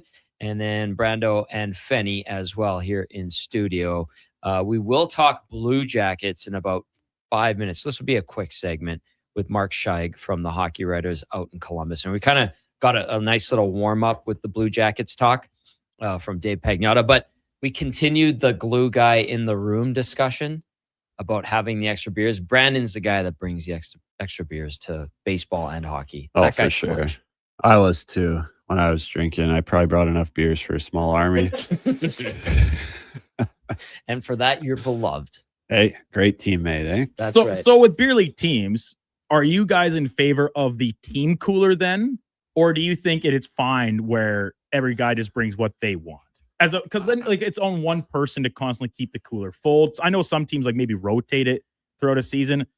I just think it's okay if every guy just brings their own 6-pack or whatever and we make do. I think it's a better idea. Just grab your cooler, throw whatever's in the fridge. You can share. Yeah. I agree. I think it'd be kind of a pain in the ass to always have to worry about the community. The team cooler. It's like, oh, all of a sudden I can't make it tonight because I, kid's sick or I got called into work, and if it's your turn, the cooler's in the back of your truck. Well, now there's no beer, and everybody has to bring their own beer anyway. Can't have that. Can't be having that. BYOB is good, and you can especially pick your own beer if you're a beer snob. Yeah. Right? Yeah, that's actually a really good point, Tom. Yeah. But I'd be loading it up with nothing but green diesel every week, and everyone would be pissed off at me. But like you said, there's always one or two guys that don't have something, and you're like, oh, here you go. That's clutch for them. Now, the teams and the guys that do the cooler concept for the team beer, where they bring it for everybody, I kind of appreciate that. I've grown to appreciate it a bit, but you need to have one or two guys on the team that are committed to it. Right. That's Otherwise, a great point. You're screwed. Yeah. And there are a few guys out there that are super committed. They always have like a 2-4. The alcoholics. Well, you said it. You said it, Schlever.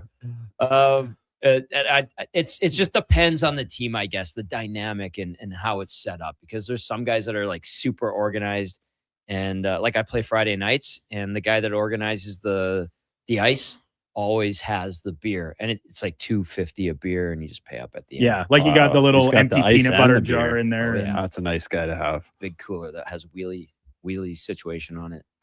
Well, Kevin Karras was supposed to be fabbing up a team cooler for the Tropic Slow Pitch team. Don't hold your breath. Well, I think Eddie's still waiting on his charcuterie board. Benny charcuterie to a slow pitch. What else does Kevin have to do these days? He's down golfing with Speck today. Oh yeah, that's a fun tourney. Fenny saw a picture of him on X there with Donnie P. Said Kevin's looking a little shaggy. He's letting himself go. Skipping his haircuts or something in retirement. Speck didn't even invite me this year. Can you believe that? Can you believe? And here, you want to hear something even worse, Schlemmer? Yeah. Tom turned him down. I did not, because he's like, I got to go to work. I'm only 2 weeks into this job. Can't be taking a Wednesday off. That is true. I mean, I just checked my text. He might ask me in person, and I said I was going on vacay, but I Right. did look when you told me it was today. I looked at my text, and I didn't have one. Nothing from him, So I'm gonna say he shafted me. I apologize, Fair. Beck. I did want to. It's just, yeah. And you're going on holiday next week. Yeah, exactly. So like 2.5 weeks in. Hey, Greg's, love doing the new show. I need to take a day off for golf. And then, by the way, I'm going on vacation the 3rd or 4th week into this whole situation. So You say I'm going to do this awesome charity event. there's all for you sure. and Gregor's pump sitting there up the like, show. don't lie to me. You know I know exactly what you're doing. Yeah, because Gregor's down there. Exactly. It's a fun day at the quarry. Highly recommend if you can make it out to that tournament. It's a great time. Okay, a couple of texts to wrap up. And yes, good point, Schlummer, about Specs tournament in support of Sports Central, of course. Steve from Drumheller says, those are the beers that get you a headache before you're done drinking it, LOL. So in regard to like the prime. Brewhouse and Brewhouse Prime. If for anybody that maybe isn't familiar with Brewhouse Prime, it's essentially like black ice. It's the direct comparison. But I think it's a little bit better. Some might disagree because it's more generic. I don't know. Both are terrible. It's like drinking syrup. It's my dad so drinks bad. it, and I'm like, you're retired. You had a good career. It's on a fixed income. That's exactly what he said. I like that as Karius's pushback when he lost the Open Championship pool this weekend, and he's like, "Oh, Tom and I could just split it then, since we both missed the cut." What the hell's going on here? And props to Schlever for taking a stand. He's like, "No, there's no that's happening." Kevin's like, "I'm on a fixed income now." Oh God. Pillman says they took away my supply cooler privileges as it only had Prairie Champagne and silver bullets in it. I can understand that. And then the rig ads. This will be the last one. When I played, we had a cooler, paid $2 or $2.50. That's how we paid for the ref too. And yeah, like $2.50 or $2 a beer, that's pretty reasonable, especially considering you're going to be paying. That adds up over 7 innings. Are we drinking them like juice boxes here? Well, I sure was. It can happen on a hot day. Absolutely. All right. When we come back, we're going to talk about the Columbus Blue Jackets and their situation with Mark Scheig from the Hockey Writers out in Columbus. It's the Gazzola Show, brought to you by Bet365. The family at Cougar Paint and Collision are growing, and clan member Cameron remembers his first time in the shop. I hired myself at Cougar initially. Gordon was concerned about getting bike parts done and didn't really have enough help in the back. So I showed up and told Gordy I was fixing bike parts. He told me no, and I told him, yes, I am. I said, you can either tell me what you want me to do or I can just make it up myself. Just like to say that those bike parts that I hired myself to fix, I don't think I ever got paid for those. Just so if you can make a note of that. Cougar Paint and Collision, our family helping your family. It's cone season at McDonald's, which means vanilla cones are $1 each plus tax in the McDonald's app all summer long. Soft, creamy, and crunchy. For just $1 each plus tax exclusively in the McDonald's app. App download and registration required at participating McDonald's in Canada. Silent Ice Sports and Entertainment is an innovative market leader across Western Canada. Properties include the Spruce Grove Saints, the Junior Prospects Hockey League, Silent Rides Charter Company, the Hockey Super League, and the newly launched Female Super League. Silent Ice also owns the Western Hockey League Seattle Thunderbirds and operates the Morinville AAA Arena. The Silent Ice Center, a new state-of-the-art entertainment facility in Nisku, features 2 sheets of ice, a 1,600-seat arena, as well as Summit Restaurant. Learn more at silentice.com. Hi, Mike here from Northgate Chevrolet Buick GMC. Car shopping sucks. That's right. Going back and forth 100 times just to get a price. Give me your credit card for a test drive. What's all these extra fees? That sounds ridiculous. At Northgate, we do things a little differently. Good deals on new, pre-owned vehicles, good people, and a great selection. Stop in and see us today, 13215 97th Street, or visit us online at northgategm.com. You're in Northgate country. Guys, there never seems to be enough time in the day, but you need to make time for this. Ken Franchek here. If you're 40 or over, a quick PSA blood test is crucial for early prostate cancer detection. The Prostate Cancer Center's Man Van is a mobile health clinic driving change for men's health. A few minutes could save your life. To get the Man Van out to your business or event, book today at getcheck.ca.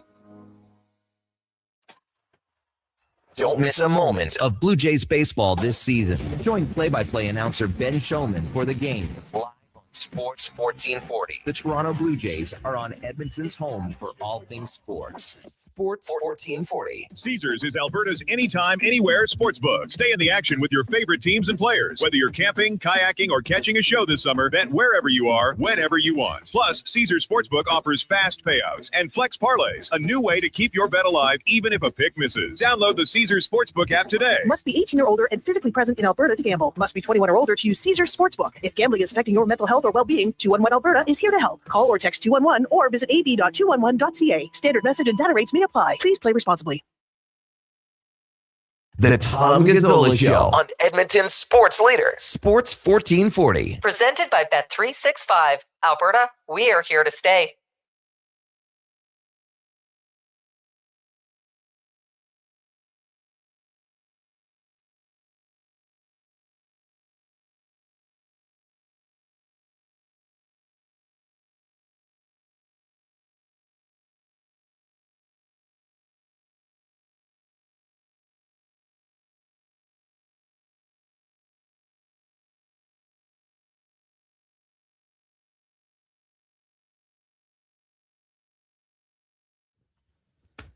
$10:23.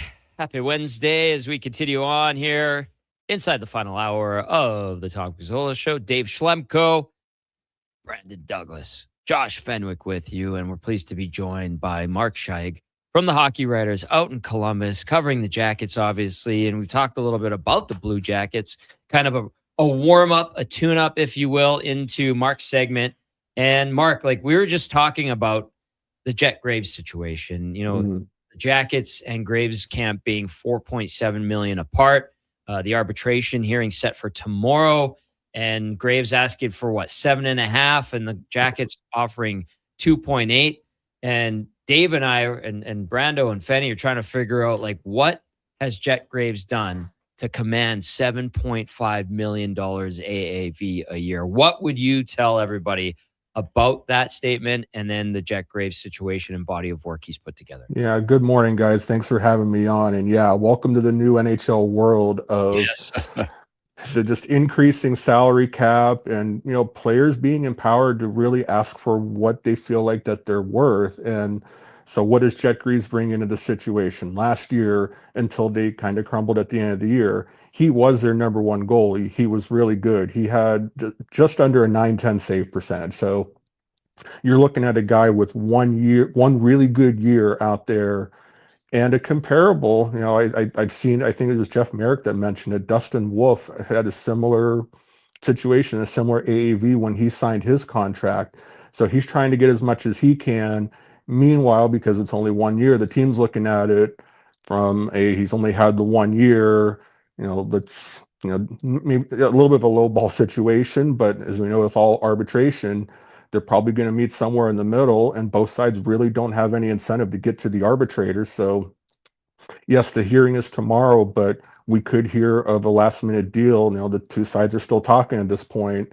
If they're able to find common ground on a longer term deal, don't be surprised if it ends up in the middle somewhere. But this guy is the future of the Blue Jackets net for now. It's just, can he do more than just the 1 year?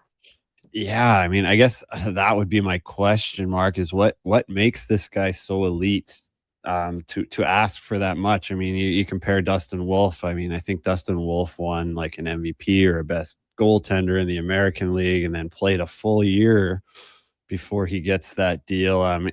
Is Jet Greaves like is he like a, compared to the top goalies coming out of junior, is he expected to be like a dominant number one goalie? Is his ceiling that high? Is that why he's able to ask for this much? That's what he's trying to do, Dave. And yeah, his story, I think a lot of fans don't remember that his draft year was impacted by COVID. And so what happened with him, he was one of the better goaltenders in the OHL. And then during COVID, there was that prospects tournament held in Erie, Pennsylvania, where a bunch of guys got together during COVID who lost out in the draft and lost out on a year of OHL time. And Greaves went to that tournament and shined and actually earned a contract with the Columbus Blue Jackets organization. And at every stop since then, he's proven that he's been really good, from the AHL to now last year being first full-time season. Just the things that he's able to do. He's a calming presence back there. He's not the biggest goalie in the world, but he's athletic. He always seems to be in the right place. And, the Blue Jackets have historically not been a great defensive team.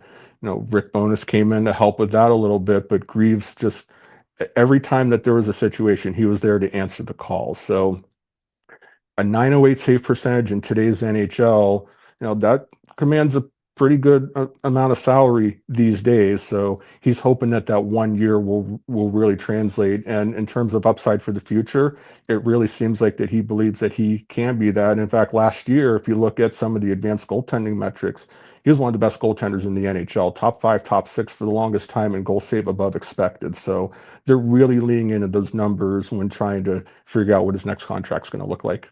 Hey, Mark, another guy that needs a contract and people are kind of debating what he should command is Adam Fantilli. What do you think is right for Fantilli? What are you hearing about it?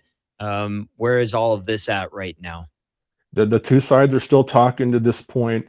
My understanding, Tom, is the issue here is term.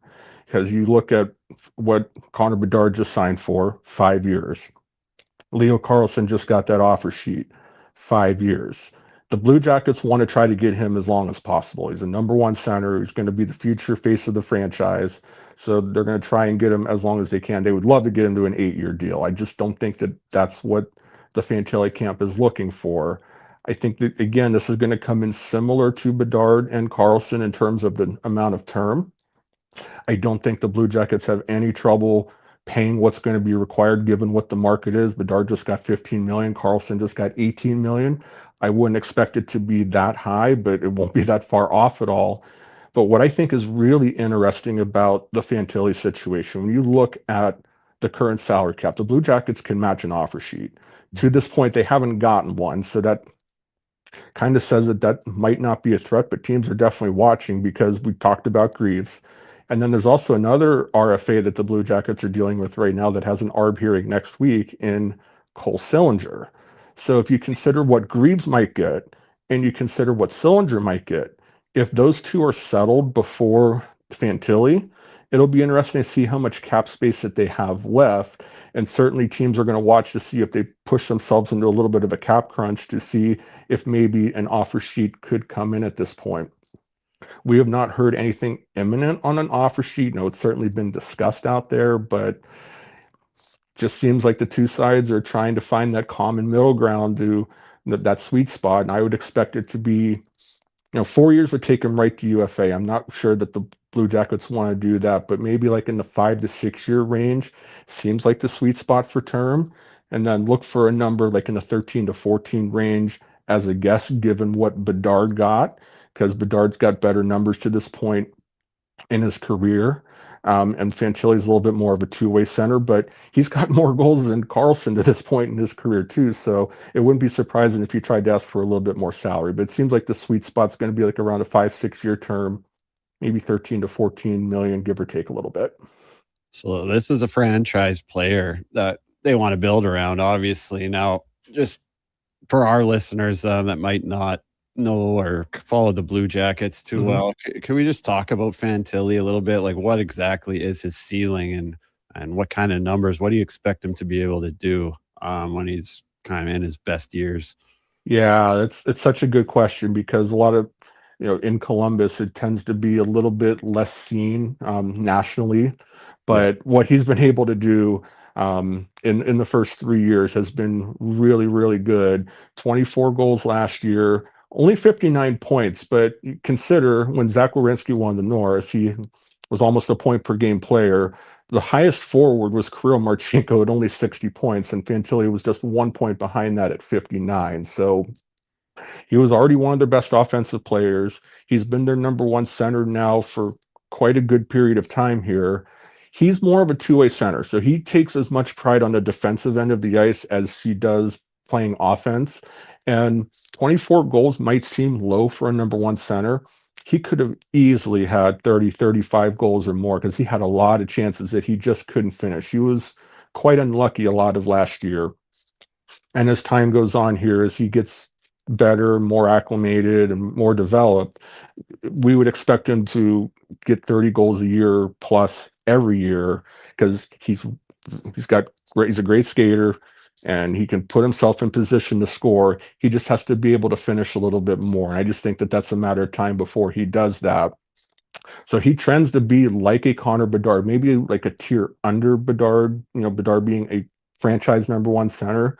Fantilli's going to be the same for Columbus. Just I don't think he's going to have the same offensive upside as Bedard.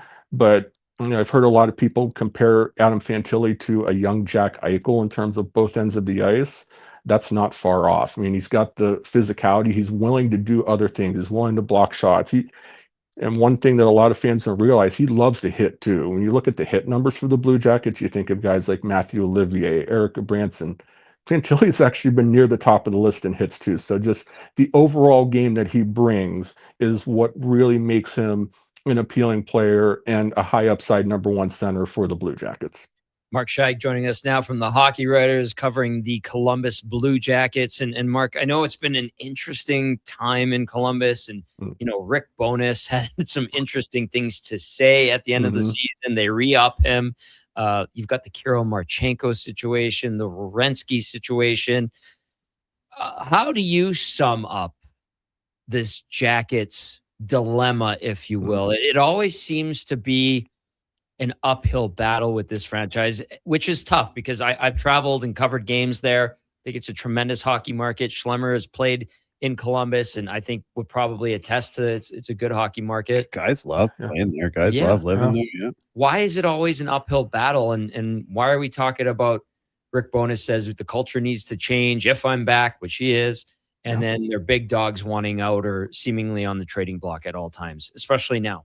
Yeah, Tom, it's such a great question. And it comes down to a bunch of different things, but primarily they're still a small market, so they have their challenges in being able to attract talent from the outside. They really have to depend on drafting and then growth and development from the inside. That's how a small market has to be able to maneuver. It's just they're 6 years out of the playoffs and counting. Now, they've improved these last couple of years. The last 2 years, they've been in the playoff hunt the last couple of days of the regular season before ultimately falling short. So They're just kind of right on the cusp. But then you consider last media day, so right before training camp last year. That's really when the clock started kind of on this team.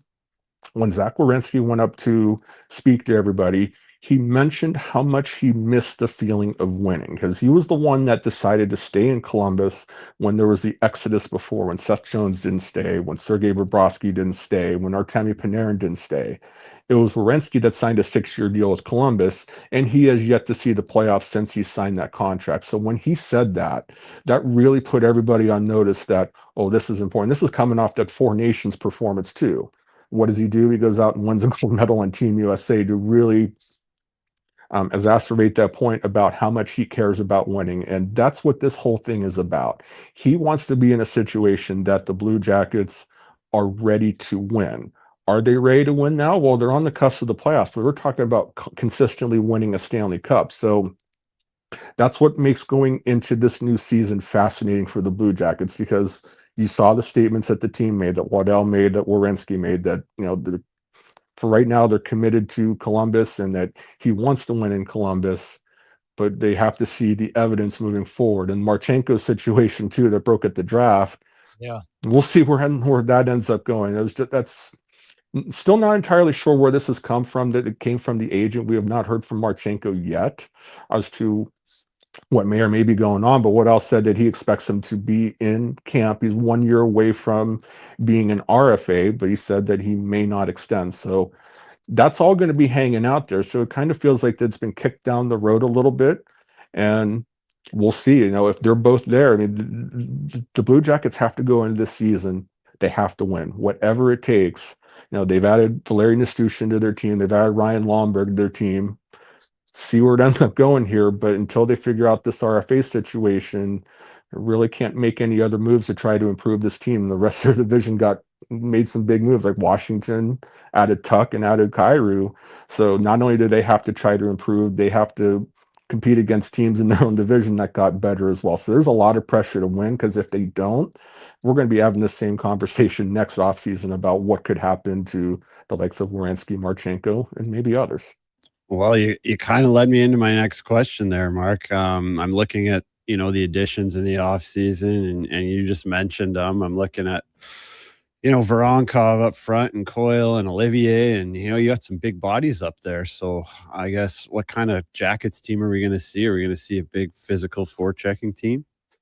Yeah, that's the hope. I mean, last year, that particular line, when you consider Charlie Coyle in the middle, Cole Sillinger and Matthew Olivier, first half of the season, they were one of the best lines in all of hockey, especially defensively. There was even talk that Coyle would get some Selke consideration because of how good they were. And so the team is really hoping on the core that they've got. So Fantilli, Sillinger, Kent Johnson has to have a bounce back season. Dmitry Voronkov has to take the next step and have a bounce back season. So that's their core, and they have to hope that they all take an important step while the veterans around them all do what they have to do. And that's going to be their key to success. And adding Nistushkin is a nice play, because he's still got a lot to offer. I think he's a little bit of an upgrade over what Mason Marchment was in terms of what he can do at both ends of the ice. He's still an elite skater. And if you consider if they put Fantilli, Marchenko, and Nistushkin together, that's a really fast potential first line that teams would have to compete against. And Marchenko and Nistushkin are really good friends. So, you know, the team is hoping that will appease Marchenko. And then down the line here, they hope that Sean Monahan has a rebound season. He spent a lot of last season playing through some type of an injury. And they've got to hope that Greaves performs as a number one level goaltender. And then I think what a lot of people don't realize is that Damon Severson injury at the end of last season, when he got injured in Montreal, that was a big deal. They were playing really well with him. He had chemistry with Werenski. And so him being back, you know, having Provorov and Matejchuk as a potential top four, the elements are there. It's just their core has to be able to get over that hump. And it really is going to be on them to determine how this season's going to go. Mark, one last quick one for you. The broadcast deal, the regional broadcast is going to be in the hands of the NHL, the Jackets among 4 teams. Just give us the Cole's notes on how that affects how Blue Jackets fans will watch games, if at all. Yeah, well, they will. We don't know all the details yet. I know that Carolina and Minnesota announced they're going to have some sort of their own network or TV deal. Columbus is still kind of working that out a little bit in terms of where they're going to distribute. So a little bit more to come in the future on that one, maybe within the next few weeks as they figure out those last details. But this has been rumored for a while about the NHL and getting involved and having a centralized production. So we'll see where it all ends up going, but ultimately it could give Blue Jackets fans, especially in market. There's always been a frustration about being able to view their games, like some of the previous providers, whether it was cost or whether it was the effectiveness of the production. It seems like that's going to be an upgrade, but there's still some questions in terms of who the talent is going to be, as well as costs, as well as which station is going to deliver that. So they have some decisions to make, and we'll find that out in the next few weeks how that's going to work. A lot of changes, a lot of potential changes in Columbus. Good hockey market, good information, Mark. Really appreciate it. And we'll do this again sometime. All right. All right. Thanks, Tom and Dave. You both have a great day. Awesome stuff. There is Mark Scheig from the Hockey Writers covering the Blue Jackets. Yeah. It's a lot going on in Columbus. I know. It feels like it should be a better situation than it has been, Yeah. And you said it, like you said, guys like playing there. Yeah. Guys like living there, man. You can build like your dream home for under $1 million. Yeah. Like the suburbs are beautiful. It's clean. Yeah. Yeah. I think it's a government city, if I'm not mistaken, like a state government city. I'm not State sure. capital. Anyway, yeah. It doesn't work there hockey wise for whatever. Yeah, man. You think of all the guys that have left that he mentioned, like Bobrovsky, Panarin, Seth Jones. So you forgot they had all those Matthew guys. Shane for a bit too, They for did, crying out loud. But right. it's interesting, ongoing, the evolution. I loved Rick Bowness just ripping them. Like, the guy doesn't care anymore. I love Bonus. He's you have awesome. him? I haven't. No, I never had him, but just watching him on like Hockey Night in Canada when he's Yeah. on the panel, he seems awesome. I think Players coach for sure. Yeah, what you see is what you get. Right. There's no facade there. So, hey, he's the guy that they tap to lead them into prosperity again. We'll see if it happens. But interesting times in Columbus. Good stuff there from Mark Scheig. Okay, we got to step out for a quick breather. When we come back, we'll wrap. Get to some text. A lot of people with the beer discussion, the guy that brings the beer for hockey and baseball, slow pitch, and all of that. So we'll get to those and more with Schlemmer, Brando, and Fenny right here on the Gazzola Show, brought to you by Bet365. Okay, new strategy. I'll just live in the freezer till October. It's spacious in here. It's spacious. There's a better way to survive the coming AC season. Pro Solutions is your one-call solves-it-all expert for AC repairs, tune-ups, and new installations. We offer convenient financing options and fast appointments so you can enjoy your entire home, not just the freezer. Now I can leave the frozen peas where they belong. Book now at prosolutionsinc.ca. Recently, our company softball team lost the big game by 1 run. Then Dale tried to console us with the quote, "Winning isn't everything." Well, Dale and I are very different. I get early payout from Bet365. If my team goes up big, I get paid out instantly, even if they blow the lead later. Sound familiar, Dale? Thanks, Bet365. If gambling is affecting your mental health or well-being, 211 Alberta is here to help. Call or text 211 or visit ab.211.ca. 18 plus all. T's and C's apply. Are you a skilled laborer? All-Star Construction wants to talk to you. A heavy equipment operator with track hoe or backhoe experience, All-Star Construction wants to talk to you, too. With work in and around Edmonton for local land developers, All-Star Construction offers year-round employment. Whether it's power, gas, or telecom, developers rely on All-Star Construction to get the job done. So if you're a skilled laborer or a heavy equipment operator with track hoe or backhoe experience searching for work, search All-Star Construction on Indeed. Thinking of growing your business? In partnership with Prairie's Can, the Alberta Chambers of Commerce is helping businesses explore new opportunities, new markets, and build connections through organized trade missions across Canada. Find the right mission for you at abchamber.ca/trade missions. Need an excuse to upgrade your ride? Well, we got a few to share.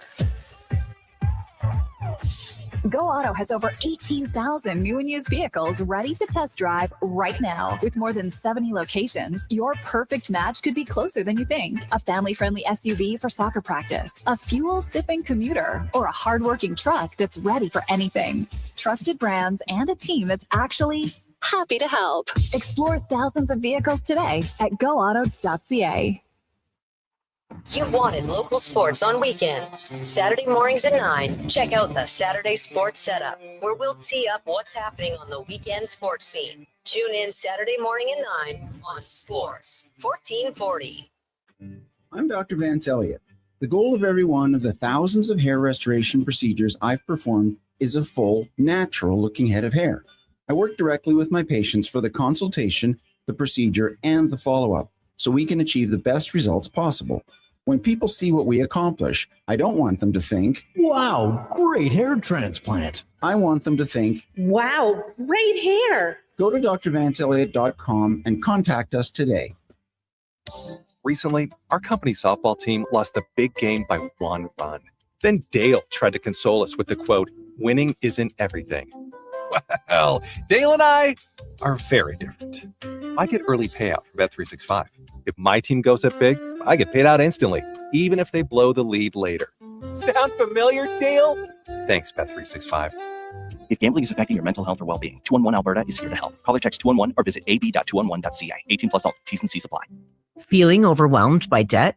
Concerned about what the next few weeks or months will bring for your finances? My name is Parveen Middleton. I'm a licensed insolvency trustee at BDO here in Edmonton. You don't have to navigate this alone. Together, we can review your options and build a personalized plan to reduce your payments and get you out of debt, so you can breathe again. Call 1-833-BDO-TALK or visit bdodebt.ca to book your free consultation and discover your debt-free future.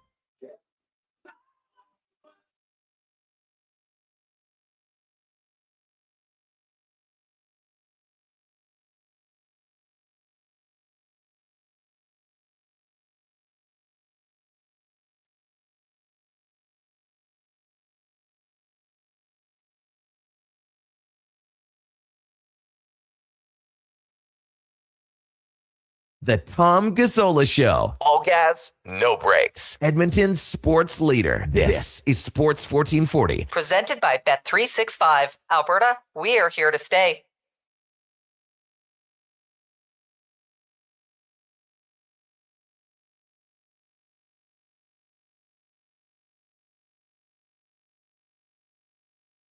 Segment here on the Tom Gazzola Show. Hope you're having a great Wednesday. This show brought to you by our good friends at Bet365. If gambling is affecting your mental health or well-being, 211 Alberta is here to help. Call or text 211 or visit ab.211.ca. 18 plus only. T's and C's apply. Terms and conditions, as they say. You hear that, Duke? He's all over you. Know your limits, stay within it. Always Clever. gamble responsibly. Oh, Never yeah. bet more than you can afford to lose. Those are all principles that I live by. Those are what's written into my fogged up bathroom mirror each morning because they're my mandate. T's and C's. Or my personal theme. Oh boy. It's been this show has flown by. Like Schlummer, you've been here for 2 hours already. Can you believe it? Goes fast when you're having a good time. Yeah, man. that's right. I'm enjoying the hell out of this. Let's get into the text line as we wrap things up. Justin texted again, says, "Fellas, I'm going to Columbus for the U.S. National Box Lacrosse Championships with my son in September." So Cool. I'm assuming like recommendations. Remember we started with the San Jose recommendations. We had a couple. Yeah. In Columbus, there's the district around the arena. I was just gonna say, all I can picture is kind of like that whole block kind of area and the downtown around the arena. There's like a million places to go. And then it's not far from Ohio State as well. Right. And once you get down there, my first trip, we went, it was Halloween. And I was like, I'm in Columbus, Ohio. What the hell am I doing here? And went to a bar at OSU and it was unbelievable. We all went back to the hotel and I'm like, I still have my wristband. I'm going to go back out. And I snuck back out and had a few more beers by myself. And I'm like, this is weird. What am I doing? Yeah, you could take in a Buckeyes game out there. Yeah. My old junior teammate, Derek Dorsett, married a Buckeyes cheerleader. Ah, very nice. Former Blue Jacket. Yeah. He was tough too. He's probably pound for pound the toughest Yeah. guy I ever played with. Yeah. I remember, I think, was he the one that fought Taylor Hall? He'd fight anybody. He would fight anybody. Yeah. Yeah. Derek Dorsett. Probably 160 pounds soaking wet. He'd fight anyone. fearless, man. And I appreciate those guys.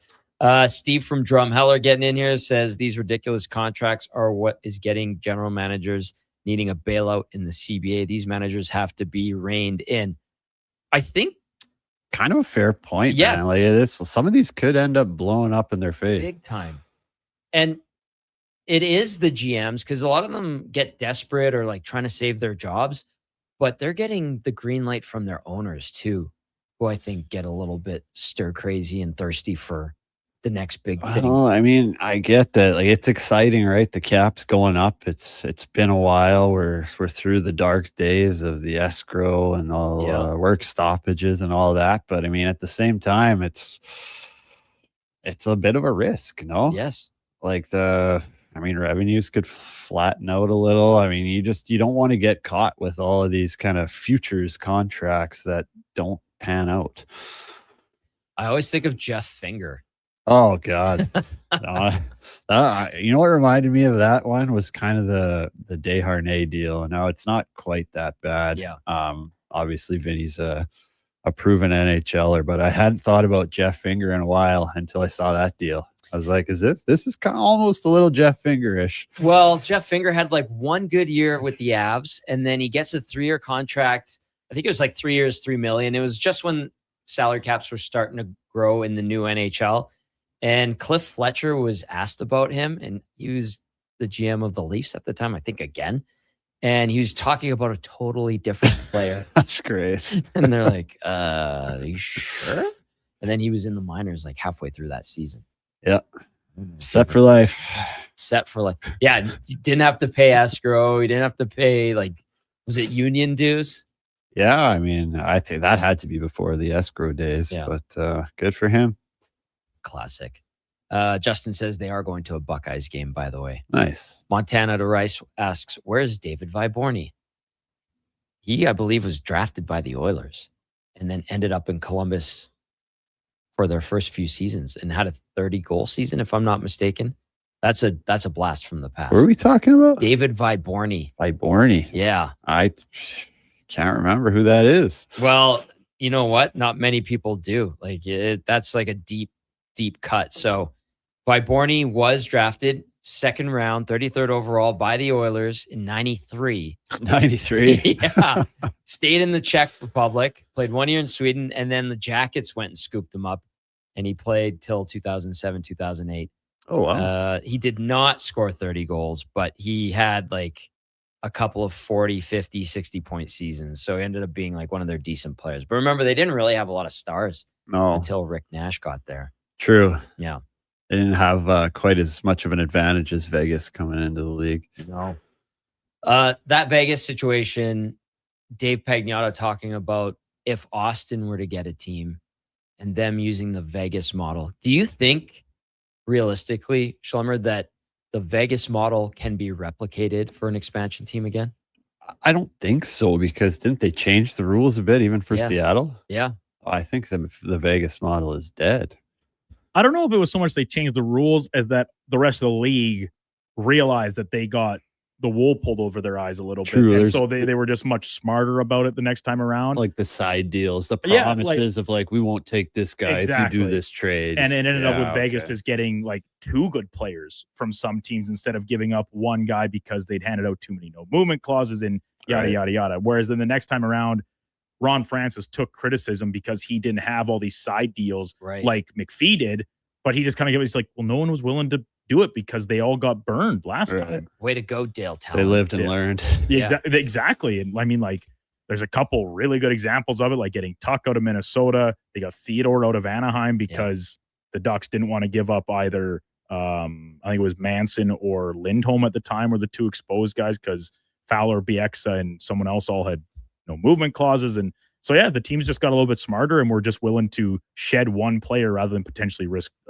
losing 2.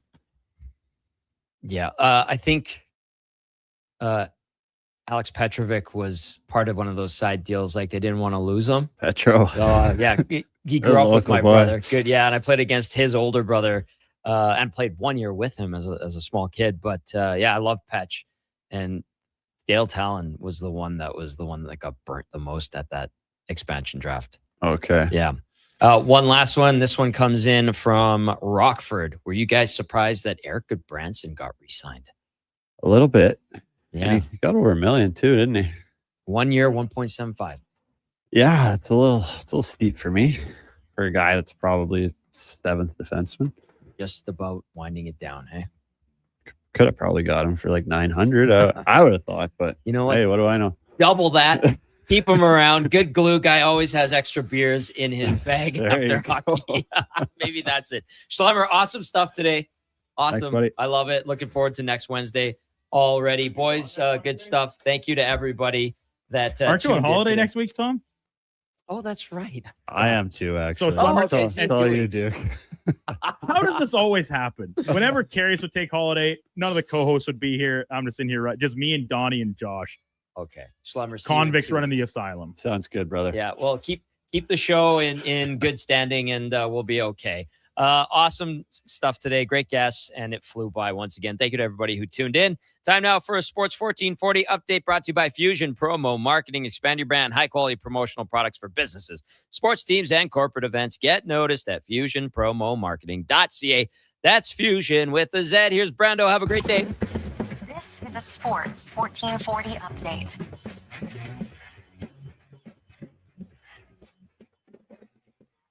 Full set of games in the major leagues of baseball, including a couple double headers. The Blue Jays, they continue their set against the Rays tonight from Toronto. First pitch just after 5 o'clock. Braden Fisher opening things up on a bullpen day for the Bluebirds. Catch that right here on Sports 1440, joined in progress at the conclusion of the Jason Dreger Show. First of the double headers will be the Yankees and Pirates getting underway just after the top of the hour. They'll play the second half of that tonight at 5. And the Boston Red Sox will search for a franchise tying 15th win in a row when they take on the Orioles starting at 11:30. Chance to break that record should they win this morning tonight at 5:10. Edmonton Riverhawks wrap up their set against Kamloops tonight from Remax Field. First pitch just after 7:05. Coming up on Sports 1440, it is The Frenzy with Hallie and Douglas. I'm Brendan Douglas at your Sports 1440 update. Sports 1440 in West Edmonton Mall and Wetaskiwin. CKJR is a Stingray radio station. Download the free Radio Player app and listen wherever you go. It's Dollar Drink Summer at McDonald's. Sip on a refreshing small fountain drink or a small iced coffee for just $1 each plus tax, all summer long. Only at McDonald's. Excludes flavored and cloud iced coffees. At participating Canadian restaurants. Taxes extra.